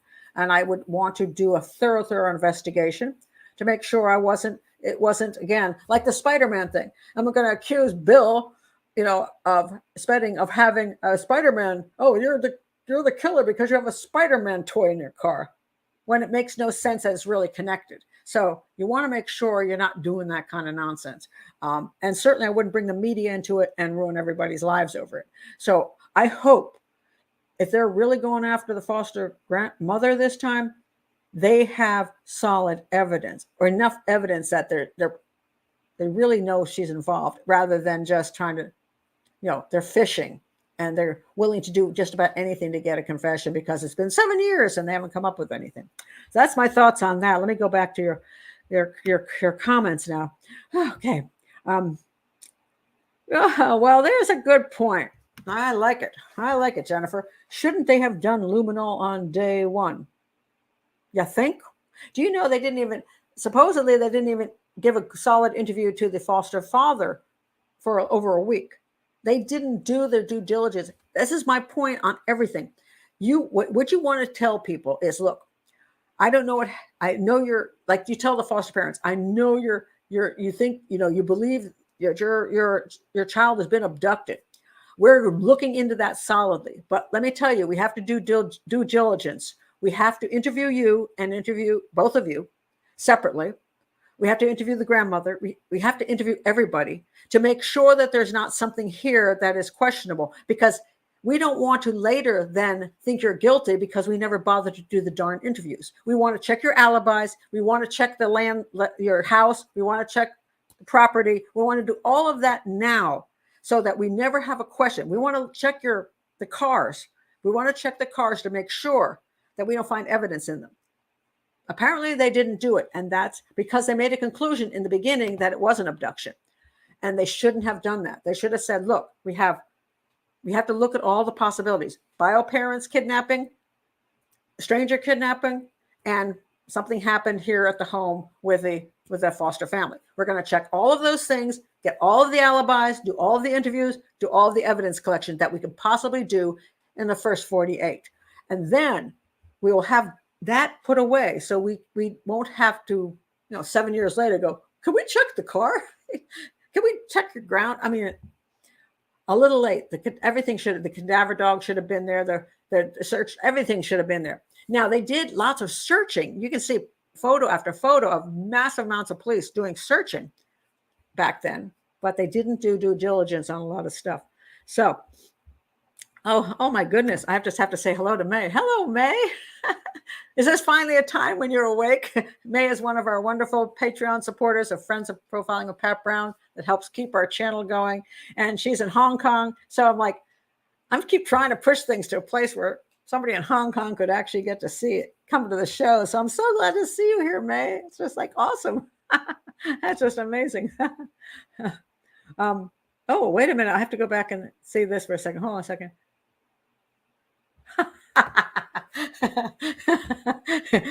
Angela says, thank you for putting up the picture of the guy you would punch in the face. Very punchable. You know, I say I'm very, very supportive of police. I'm very supportive of detectives because I know how hard the job is. I have family who are detectives, homicide detectives. So, hey, you know, I'm not against that. And I believe detectives are the ones who do the best. They need to do the profiling. They don't get trained in profiling, but they need to do the profiling, especially in cases like this. So that's my whole goal, is to actually train detectives. And that guy just made me want to go take a shower. He did. He did. Oh, aren't you nice? Thank you very much. I'm really finding this YouTube a great place to be able to bring information to everyone and then discuss it. It's pretty cool. Let's see what Janet says. Plus, the grandmother's car had been sold. Really? So the new owners had to let the police take the car for forensics. I did not know that. Now, one of the reasons I like doing these shows is that because I'm not working on this case for like, you know, half a year. You know, some people actually know way more than me because they've been like studying every piece of information that comes out. And I do this week, I'm doing 2 different cases. And so obviously, since these aren't cases I have worked on, now, when I do a case that I have worked on, I will have much more in-depth details. But when I work on a case I'm talking about a case I haven't worked on, you know, it's only I can only do so much. So I'm always glad and have no issue with you all coming and saying, hey, Pat, did you know? Actually, no. That's really interesting, which makes sense because it's been 7 years. So that's a darn long time. And a lot of it depends on, you know, I mean, if they picked up my car after 7 years, I mean, I've never detailed my car. I'm such a slob. I only wash my car when it rains. You know? Occasionally I take the trash out of it. So they would probably find things in the car 7 years later. But if you're one of those people that actually takes care of your vehicle and you take it and detail it and you vacuum it and you wash the seats and stuff, maybe not so much left off. But that's interesting. That's really interesting. Yeah, Julie says you would think she'd be more panic-stricken and out of breath. Yeah, I would think so. One could say that maybe, I don't know her personality, and I point this out a lot. Maybe she's a very, very, very calm person all the time, so that when she talks, no matter what, like, you know, my father just died 5 minutes ago. It was very unfortunate, you know. My husband just had a heart attack on the sofa. Please come quickly. She might be one of those. So you have to look for, what is she like before this happens? And if everybody says she's always dead calm, then it wouldn't be unusual. So as an investigator, if I were investigating it, that's what I would want to know. Would this person be that calm? And if it were my child gone missing, I would be hyperventilating all over the place. But, you know, that's just me. On the other hand, you know, when my mother died, my sisters were falling apart. And when my father died, my sisters were falling apart. And we had to go home and tell my mother that Dad had died. And they couldn't do it, but they knew I was a profiler. So they said, you do it. So, because I was much calmer than them. And I was able to go in and sit with my mom and just tell her what had happened. So in that case, I was good. I'm very good. I've worked in a lot of hospitals in my life, and I've watched a lot of people die in my life in the hospitals. I'm okay with that. But, you know, the one time my son, he was, I had a son that was, I think he was 7, and he went to camp with my daughter. It was right in town. They had this little, like in the park, they had a little camp. And I always told the people there, I will drop him off and pick him up. And I never let him leave that place without, you know, without me. And so one day I dropped him off, and my daughter was sick. So she was home. And so when the time came that my son was supposed to be picked up, I blanked because my daughter was there. And then about 15 minutes later, my daughter goes, "Aren't you going to pick up?" I'm like, oh my God. I freaked out and I jump in the car and I raced down to the park. And I'll never forget the picture. He was sitting under a tree crying. And I think he was 6. I felt so freaking guilty. I felt so horrible. I was a wreck because of that. So I was calm with my parents, but I wasn't calm with the children. So an investigator will have to talk to the different people and say, how does she behave? She panics over a lot of things and then doesn't panic over this. You go, that's suspicious. But if she's always dead calm, maybe it's just her. So we'd have to find that out, how she actually normally would be. Okay, this was that. Now I'm glad you brought that one up. Didn't she say she went indoors to make a cup of tea? Yes. Now that's funny. That's coming back to me. So there's 2 different stories. Yes, as a matter of fact, that's what they said. They said at the inquest, there were 2 different stories at the inquest. Let's see, where did I? Why do I always lose everything? Okay, I had it here. Really, I did. Where's the inquest one? Yes, there was an inquest, and they said that she had changed her story. She had changed her story about the cars, and then supposedly this is another issue. This is an interesting issue. Yes, I had read that. I'd almost forgotten I had read that because I read that early on in my different, media reports that she had gone in to make tea and had tea with her mom, and then it went missing. And then I read more recently that she was outside running around with him, and he went around the corner making noises, and then he was quiet, and she went to look for him. That's interesting.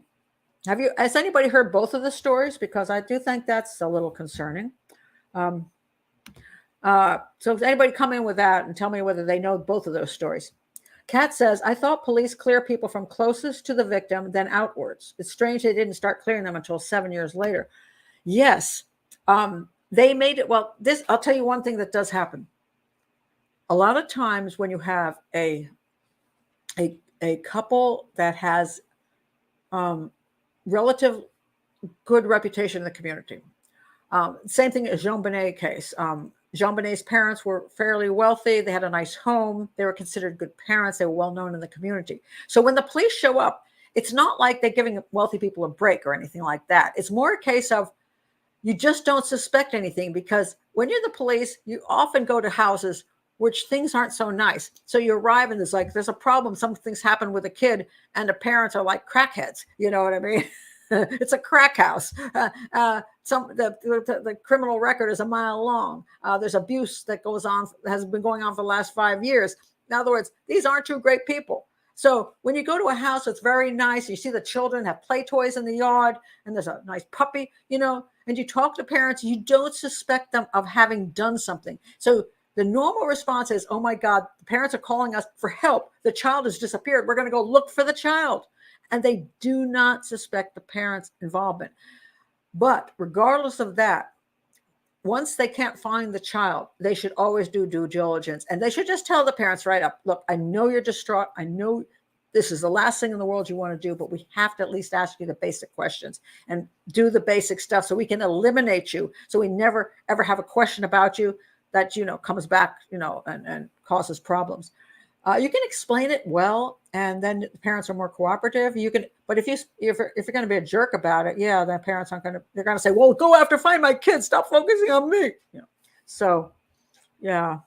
So, 7 years is a little too late.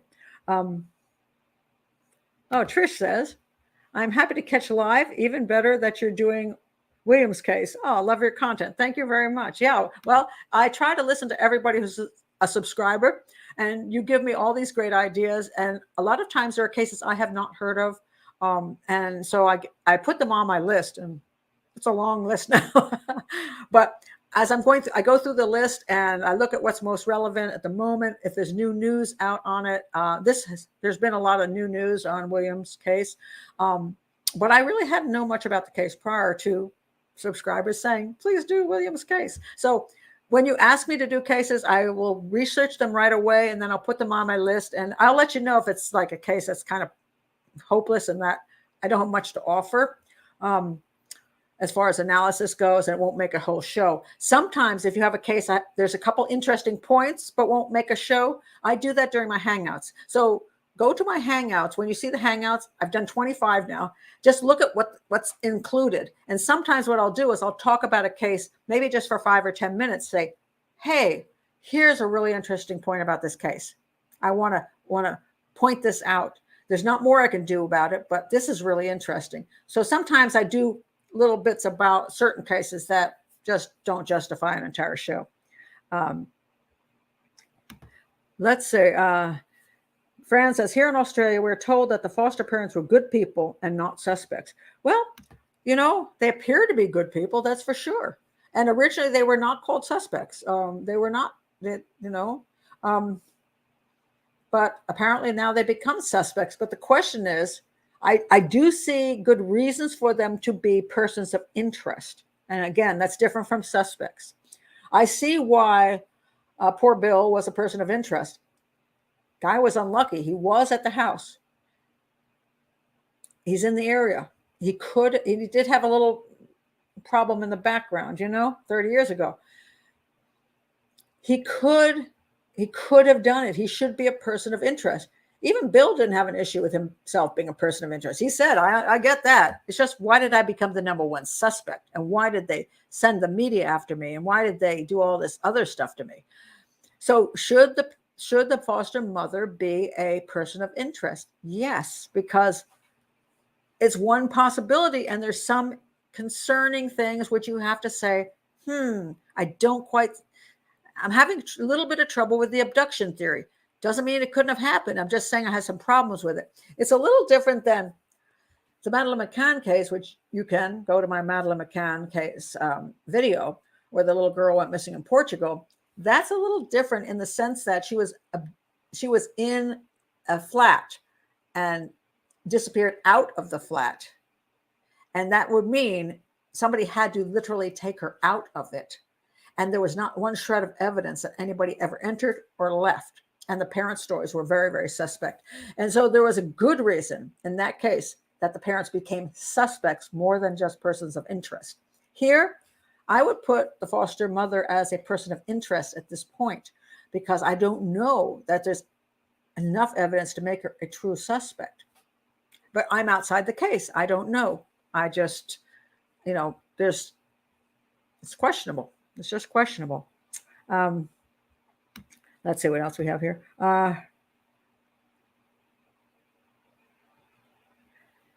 That's Humanimal says witness statements were not taken for a week.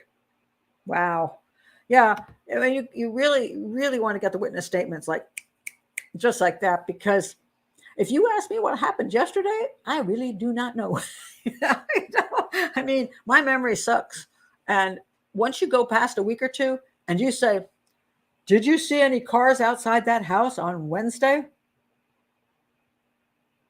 I don't know. Maybe it was, I think I did.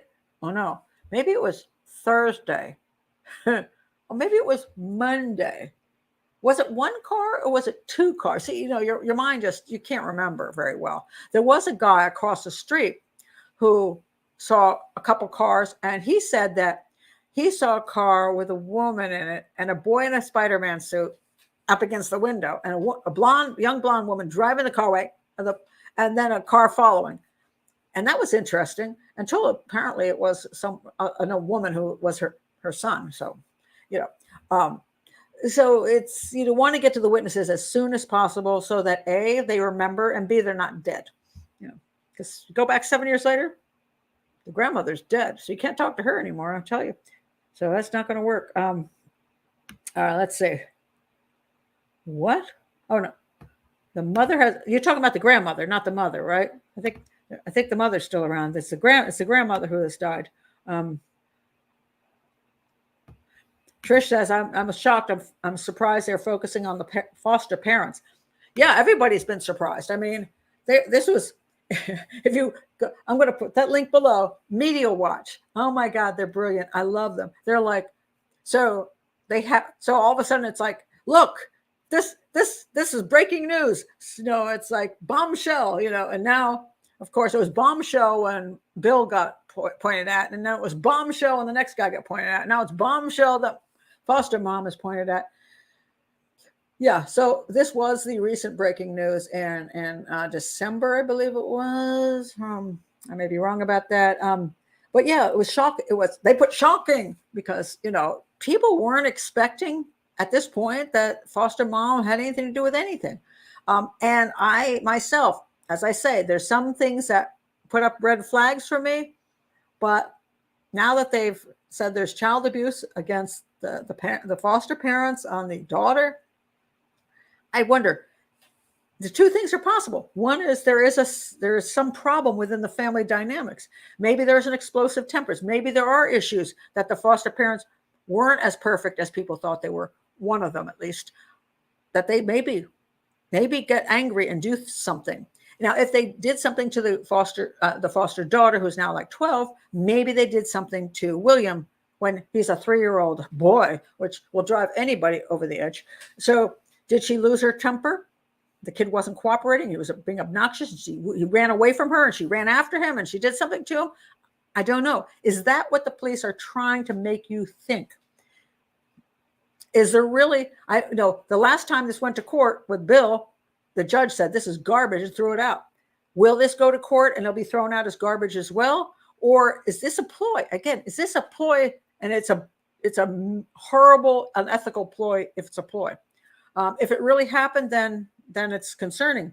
Is there something that happened that the daughter said to the school, I was abused, and by the way, they killed my brother? I mean, is that why, they're suddenly going after the foster mom? Did she have some recovered memories? Did she go to a psychiatrist who did one of those crazy and unethical recovered memories, and she suddenly remembered when she was 5, mom threw William over the balcony? I don't know. I don't know what's going on. I don't know what triggered this child abuse Evo. I don't know what triggered this focus on the foster mom, who is now considered the suspect, and why they're digging up everything. I do not know. I wish I did. Maybe we'll find out. How mobile are 3-year-olds? That's a good question. If you haven't had a 3-year-old boy, they can climb up some stuff, let me tell you, and they're not that bright, So, interestingly, one of the things that also was in this thing that the foster mom was saying, which struck something with me. They were outside, she said, right before this happened, and she said she held him up in the air like, "What? Go climb this tree." And he said, "No, I can't do that. It's too high." She was trying to show how he wouldn't go up something high. That struck a red flag with me. Why is she even giving that story? Is it a true story, or is she trying to say my son wouldn't have climbed up on the balcony and gone over?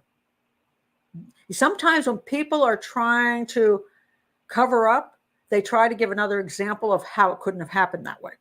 So when she's talked about the tree and I wouldn't go up a tree, it made me think of the balcony, and I thought, that to me is kind of a red flag, that you could go on up that balcony and fall over. Really wasn't child safe. I will say that. And he could do it. Yes, he could. Let's see. Oh, I do not remember this. Really? She embellished more, and the man was scowling at her through the driver window. Oh, I did hear about the window was down. This is the car she supposedly saw on the street prior to this happening. Now, I think this is a little weird too. I don't know. I don't remember her saying that, but hey, there's so much information out there. If she said that, that's interesting. But here's the thing. If you were an abductor and you pulled up and you were waiting to abduct this child, and the mother comes out with the child, that's when you don't abduct the child, because somebody saw you. And she said, she did say this: I'm really angry with myself for not taking down their license numbers, the license plate number. And I'm like, usually she said that she would have done that if she was in the city, but she didn't do it because she was in the country. And I'm like, how often when you see a couple of cars parked in the street, I don't go around taking down people's license plate number because they happen to be sitting in the street. I mean, I don't, that she would say that is very weird.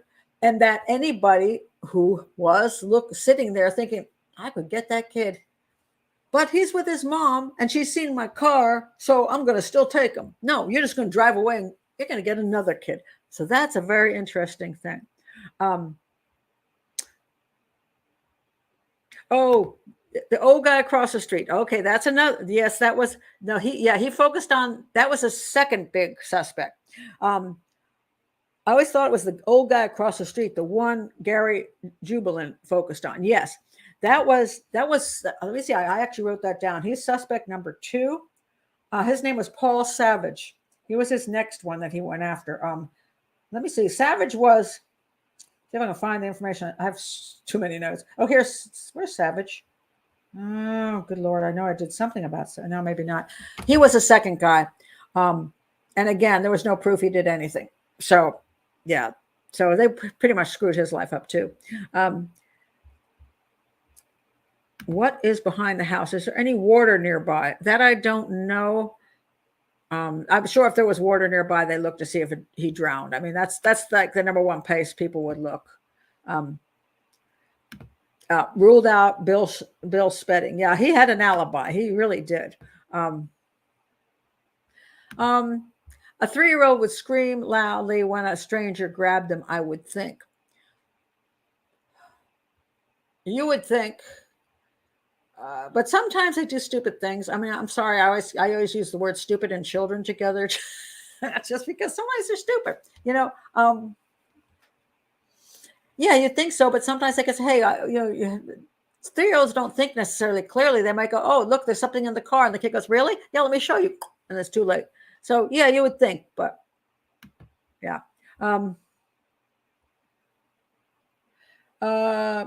What?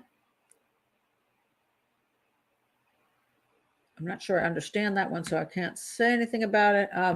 Humanimal has to go. Bye. This is a video, so you can always catch the end of it.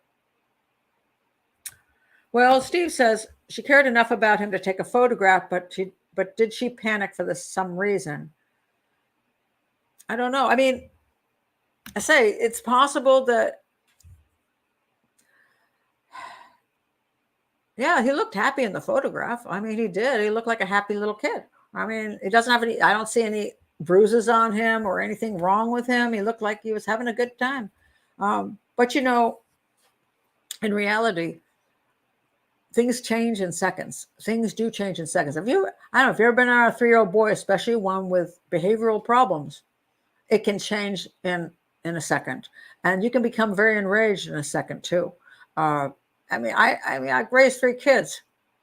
I mean, I'm glad there wasn't a video camera in my house, one of those nanny cams, because I might have gotten caught a few times not being particularly pleasant, and it's because I lost my mind, it's like I did,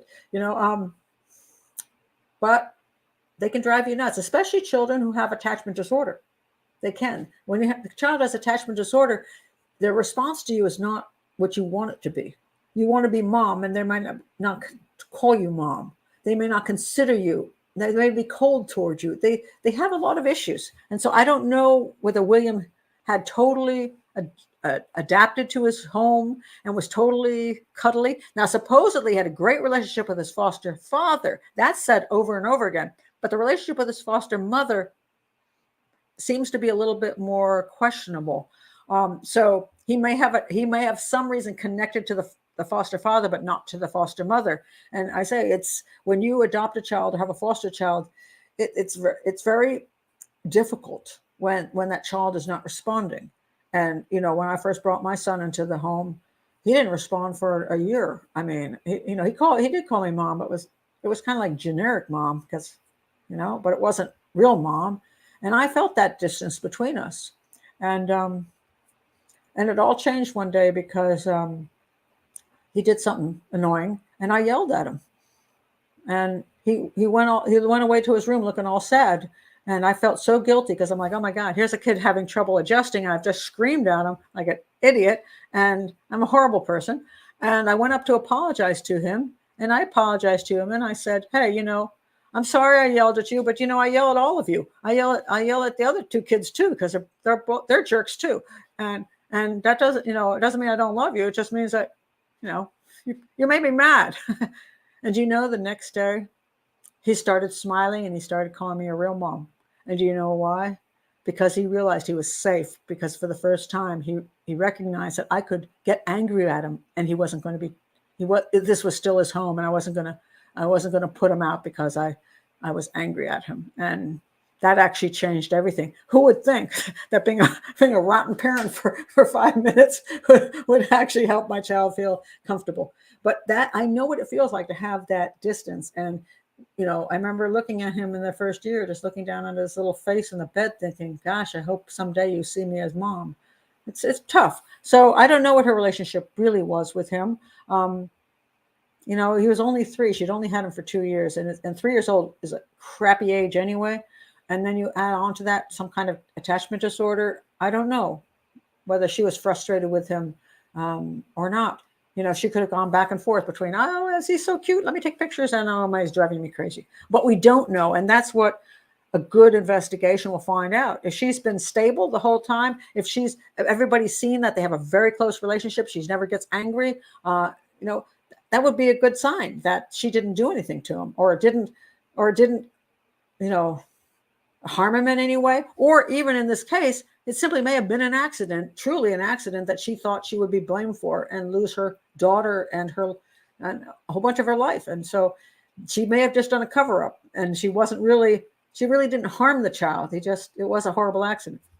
Don't know. And I don't know if we'll find out or we won't, but I'm just hoping the police are not being unethical like they were previously. So God help me. I hope the new group is good. Let's see.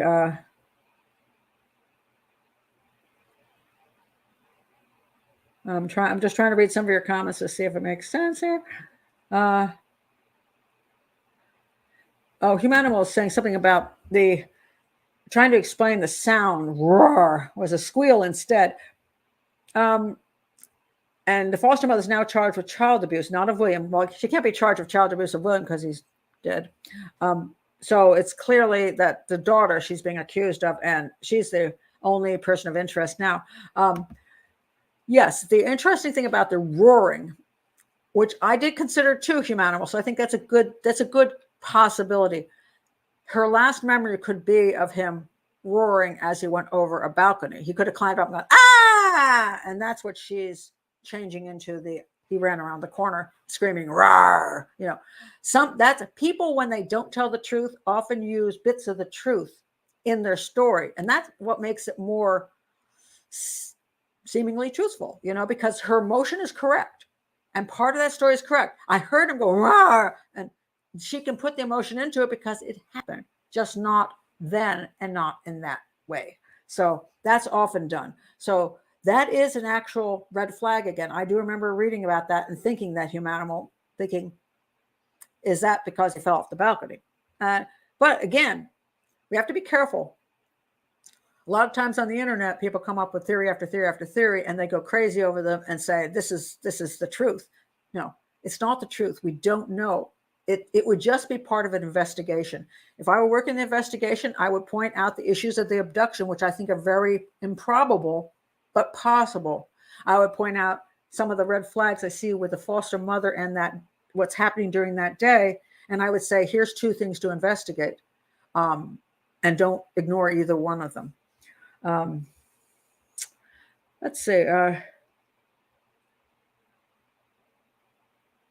What? How can it not be William's sister? They have said it's not William's sister? Really? Well, who else would it be? Is there another one? I thought I'd read that it was her, but is there another child that somebody could have abused? I don't know who it would have been. Because they said originally, okay, maybe this is just media crap. This is a problem with media stuff. They said, whoever they is, unless you see an actual written report or a statement from the police, this is who the abuse is against. I don't know that we actually know very well. So did you see any actual report, or was it in someplace? I didn't find it. I just found I just found it said it was abuse, but not against William. So I guess the theory there is that, no, it couldn't be against William now because he's dead, but maybe there was a report of abuse against William 7 years ago, just like that report from 30 years ago for old Bill. I don't know. It seems to be a little convoluted, and I don't know who it is. Interesting. Well, we'll have to wait and see what comes of that, but I just hope they're not doing some more unethical crap. It just really concerns me. That is true.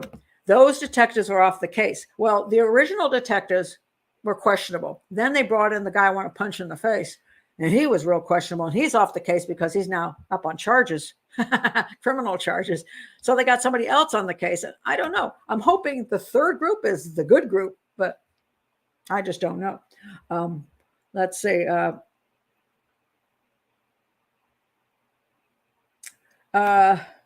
So Lisa says, the thing about keeping memories a secret of that morning, I interpret that to mean it was the last morning she saw him. That's correct.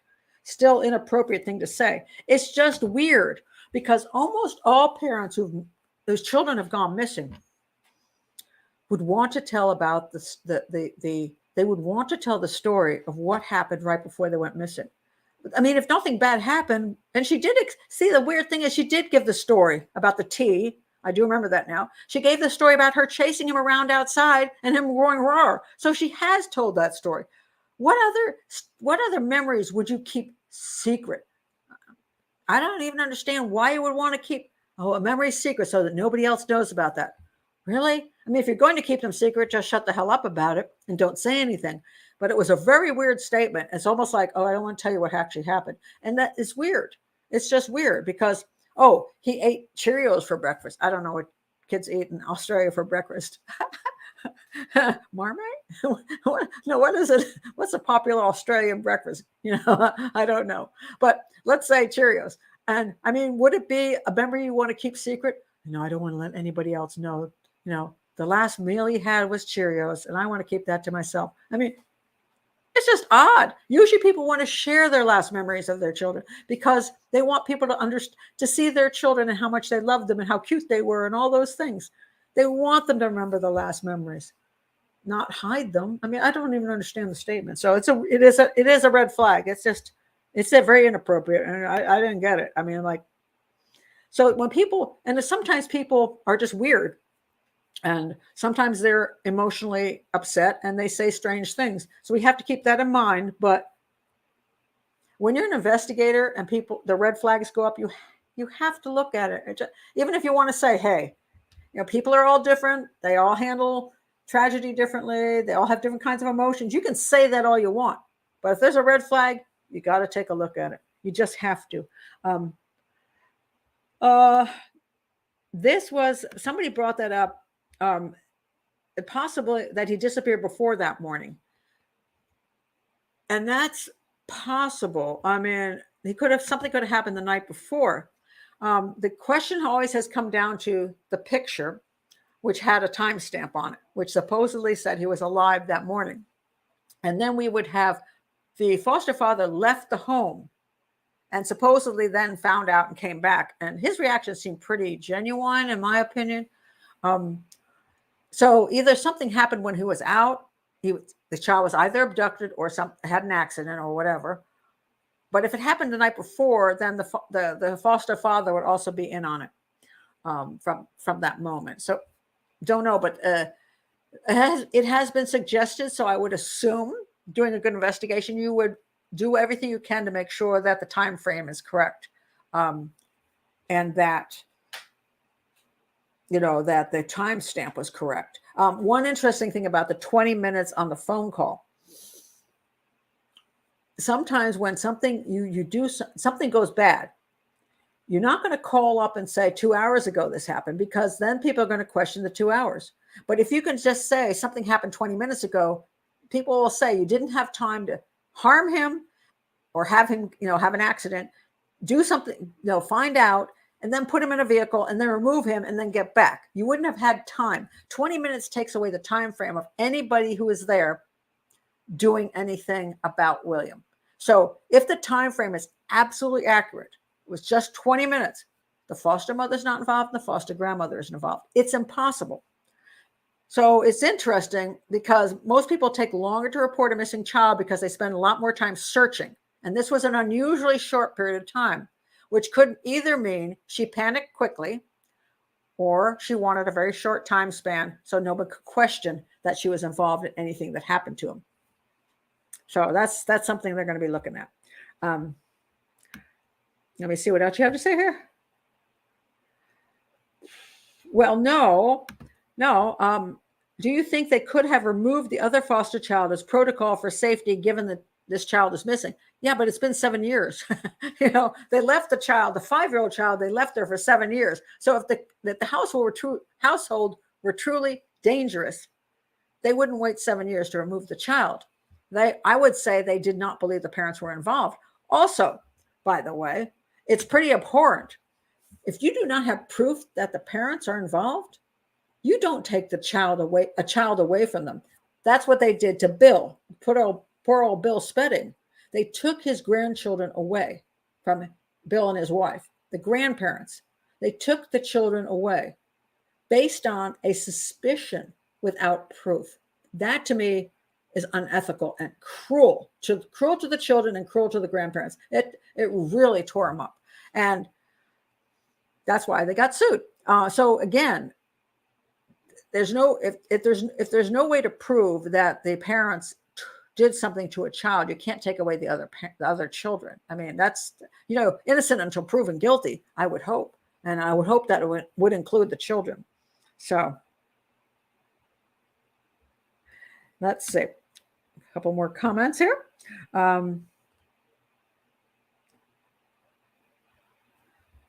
Oh, well, thank you very much. I appreciate that. Pat's doing a great job. I don't know some of these details either, Bilby, just to be absolutely honest with you here, especially about the foster family.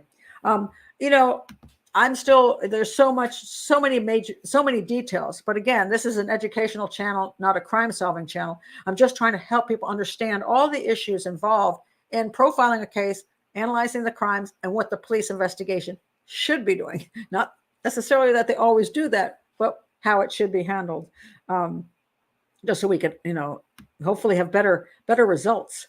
Oh, this is interesting.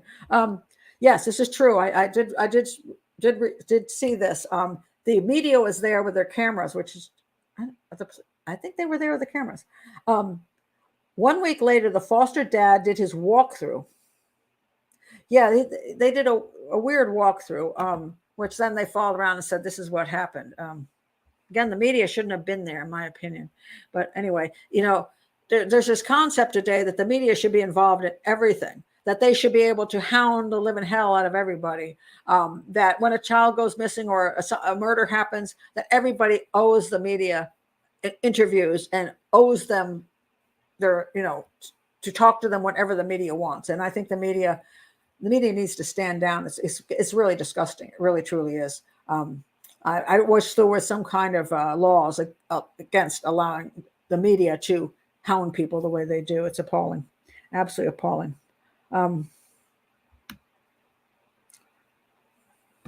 Let's see. Going further through here, see if there's anything else.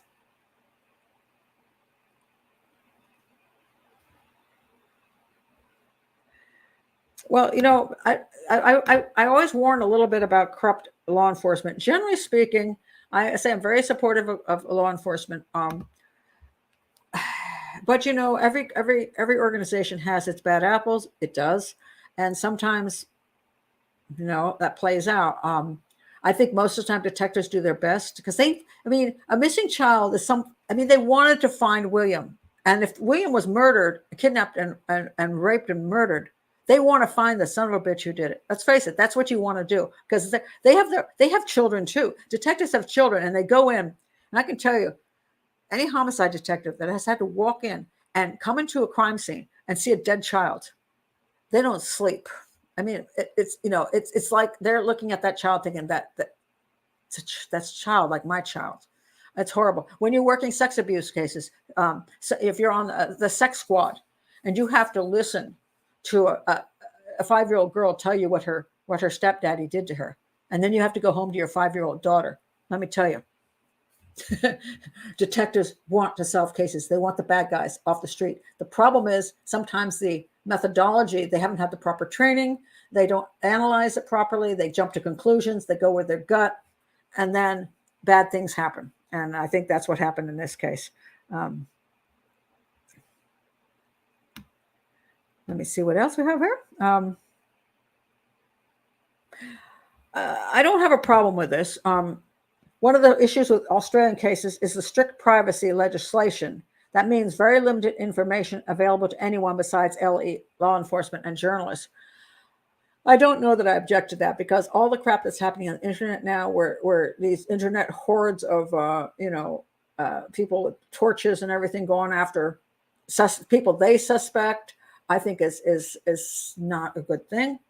I think we're a little too obsessed with doing somebody else's job, which is a detective's job. I think we need to do more understanding and supporting and all that stuff. So yeah, I didn't really object to that. The fact that not everything was available, but unfortunately in this case, when we found out certain things, it was kind of concerning.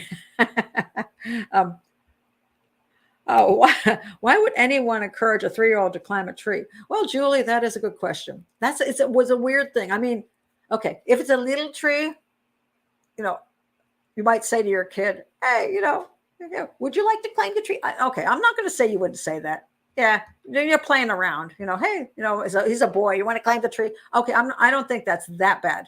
But I just think that it was a strange thing to bring up, that he had a fear of going up high. That was a thing that bothered me. And also, as parents, we all have different ways of parenting. We do. And so, sometimes we are very critical and say, oh, well, I would never do that with my child. And then I'm like, well, I did that with my kid. Oh, oops. Something like, I can't believe she's a terrible mother. She fed them popcorn for dinner. And I'm like, I never did that. Crap, we're out of food. Here, have popcorn, kids. Let's watch a movie.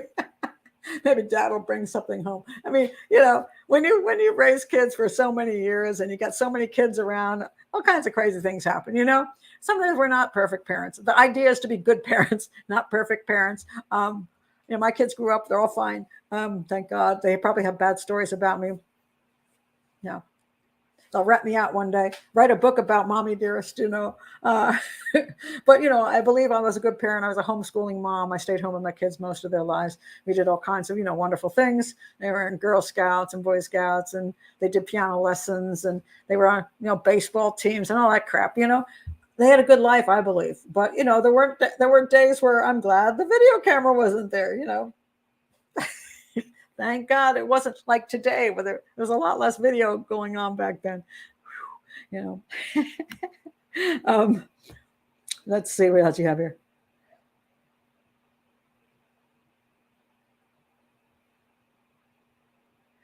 Let's see. Okay, I'm looking down here. That is true. Yeah. Eldest is 6 with 4 brothers. I can attest to it. Only takes them a minute or two for a child to dash off. Yeah, I mean, this is true. And back in the old when I was growing up, so I can be old here. I was of that generation where your parents like pushed you out the door and said, just come back in time for dinner. And the joke always is on the internet they'll show streetlights that have just come on, and they'll say, do you know what that means? You're old if you know what that means. Well, what it means is when the streetlights come on, you should get home because it's time for dinner. So you weren't supposed to stay out any longer. When you saw a whole bunch of, how do you know where your kids are? You saw a pile of bikes in front of somebody's house. That's where your kids are. Because when you went out, you didn't have a cell phone with you. I went out to play. I would play around the neighborhood. I'd go into the woods and play in the woods. And I was only like 8 years old. I was playing in the woods. I was running through paths by myself. My mother just figured I'd show up in time for dinner. That was the way it was. So there wasn't as much fear about letting your children roam wild. Now, when my kids grew up, I was not so, easygoing. I was much more concerned. And I kept them closer, and I was much more afraid of strangers, and I wasn't going to let them run around the damn neighborhood. But everybody has a different lifestyle, and everybody has a different parenting style. Because we don't parent exactly the way somebody else does, I don't want to accuse them of being a bad parent for that reason. But there are things that they say which make the red flags go up, and that's why, as an investigator, you do have to investigate. I mean, that's your job. So, thank you, Forever. Well, who would know that being a mean mom for a few minutes would change everything, but it really did. I mean, after that, he was, he knew he was safe, and who would think that was the thing that made him feel safe? Okay. I lucked out on that one, but it really did. I think he just knew that if I could be mad at him and still love him the next day, he didn't have to worry anymore. It was pretty cool. And I don't know what that's about, so I'm going to go down here, see what else. Julie says, popcorn and cereal is a perfectly good dinner, isn't it? Sometimes it's very useful as dinner, Your kids aren't going to die if they ate popcorn for dinner one night, I mean, as long as you, generally speaking, provide reasonably good food most of the time. I've had popcorn for dinner, and nobody forced me to have it.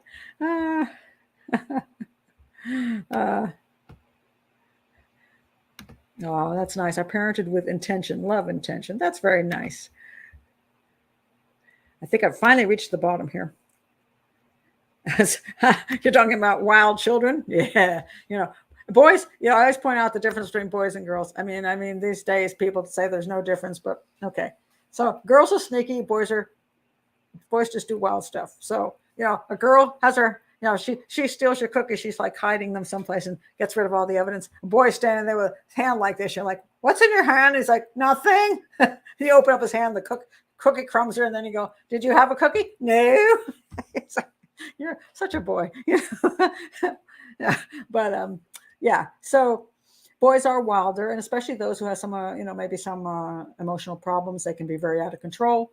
And so, any parent, whether they're a foster parent, adoptive parent, or a birth parent, has to deal with a child who's got some, difficulties controlling his, emotions, or controlling, just himself, gets wild and crazy. I congratulate them for sticking in there and doing their best to raise that child and to work with them. I mean, it's hard work. It really is. And, but just because your child acts like that doesn't mean you're responsible for why he acts like that, because it could be, in this particular case of the foster parent, that he had attachment disorder from earlier in his life, and he was taken away from his birth parents. And even if the birth parents weren't caring for him terribly well, he was still removed from the parents that he knew from, and that's traumatic for a child. So whenever anybody does foster care or adoption, I will say, it's a rough road for that kid, and sometimes they never ever quite recover from it, and they have problems all their lives because of the separation from the birth parent, even if the birth parent was difficult to be around. It's just the way it is. So I do believe in, if there's any way that birth parent can retain the child and make a home for it, I say probably that's the best choice. But sometimes the birth parent is not in a place where they can care for a child, and some don't even want to care for a child. And in that case, I strongly believe in total adoption without, a total breaking of the connections, so that child can get a family and have a new family and grow up without having to be tossed back and forth and having to be confused like that, never feeling safe. I think that's wrong. So that's just my personal opinion on that. So anyway, I think that's it for tonight. My goodness, it's way later than I planned. I was trying to shorten these things down because people are like, oh, it's a 3-hour video, man. I'm not going to watch that crap. But, one thing about these videos is you don't have to stay through all the questions. If you watch the part you want, you can always come back later and watch some more, or you can stay to the bitter end. Yeah, you missed it. My thinking on this case was, what I had said was, Lisa, is that I do not believe the bio parents had any involvement because there's no evidence pointing that way. That abduction, because of the time, the location, very small time frame, odd location, I'm having trouble thinking that it was probable, possible, but just not probable. Now they're looking at the foster mother who has, I've seen enough red flags, which makes me wonder.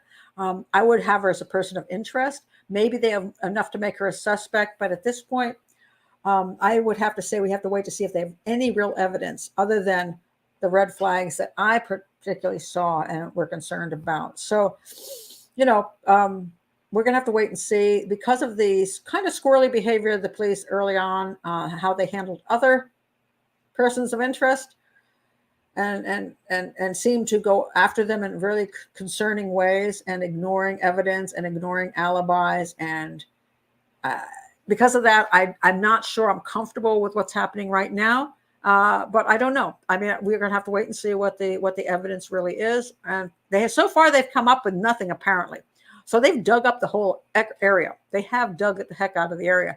Apparently they came up with a red thread that looked like it could be from the Spider-Man outfit, which made no sense to me because why would you have one thread instead of the entire outfit or the body in the entire outfit?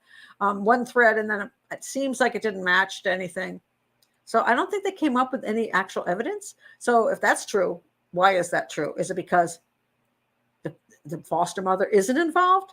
But now they've got her on this charge, this child abuse charge, the AVO charge, and I'm curious to see who the heck she supposedly abused, and what kind of abuse it was supposedly. What was it? Is it real? Because sometimes I don't know. Sometimes if you have like a teenager, they can claim all kinds of things that aren't necessarily true. I don't know. Is it trumped up charge so they can try to get her to confess to what happened to William? I don't know what's going on. And so I'm going to have to just wait and see, like everybody else, whether anything comes of this. I will do a short video in the future if there's interesting information that comes out. I will comment on that if there's something of worth. But right now, they do not have proof as far as I can see. And we'll have to see what happens with whatever's going on. Oh, thank you so much. Thank you so much, Lisa. I appreciate that. Bless you. I really do appreciate that. We're going to keep this channel going one way or the other. That is very sweet of you. Let me see if anybody else has anything to say here. Oh, you're most welcome. That's, I have a lot of people coming here now from New Zealand and Australia. So I'm like, hey, I don't want to keep doing stuff at times when you're all asleep. And besides, there are a lot of interesting cases that have been sent to me, from those regions of the world. And I find them just as interesting as a U.S. case. So, because profiling is the skill of profiling, the skill of crime scene analysis is the same across the world. Only difference is the cultural issues. That certain crimes are done differently in certain countries because of the cultural issues. So you have to keep that in mind. So if I'm like, let's say I've spent time in India, for example. So let's say I'm over in India and somebody says, oh my God, we've had this murder. Hey, criminal profiler Pat Brown's here from America. Why doesn't she come in and work on the case? Well, that's great. But, which means very good in Hindi. Okay, I'm coming in to work on the case. But I have to keep in mind that the way crimes are committed in India is slightly different than what happens in America. The motives might be different. The methodologies might be different. The ways of investigating are slightly different, so that there are different issues as to how you would commit a crime. There's family issues, there's community issues, there's religious issues.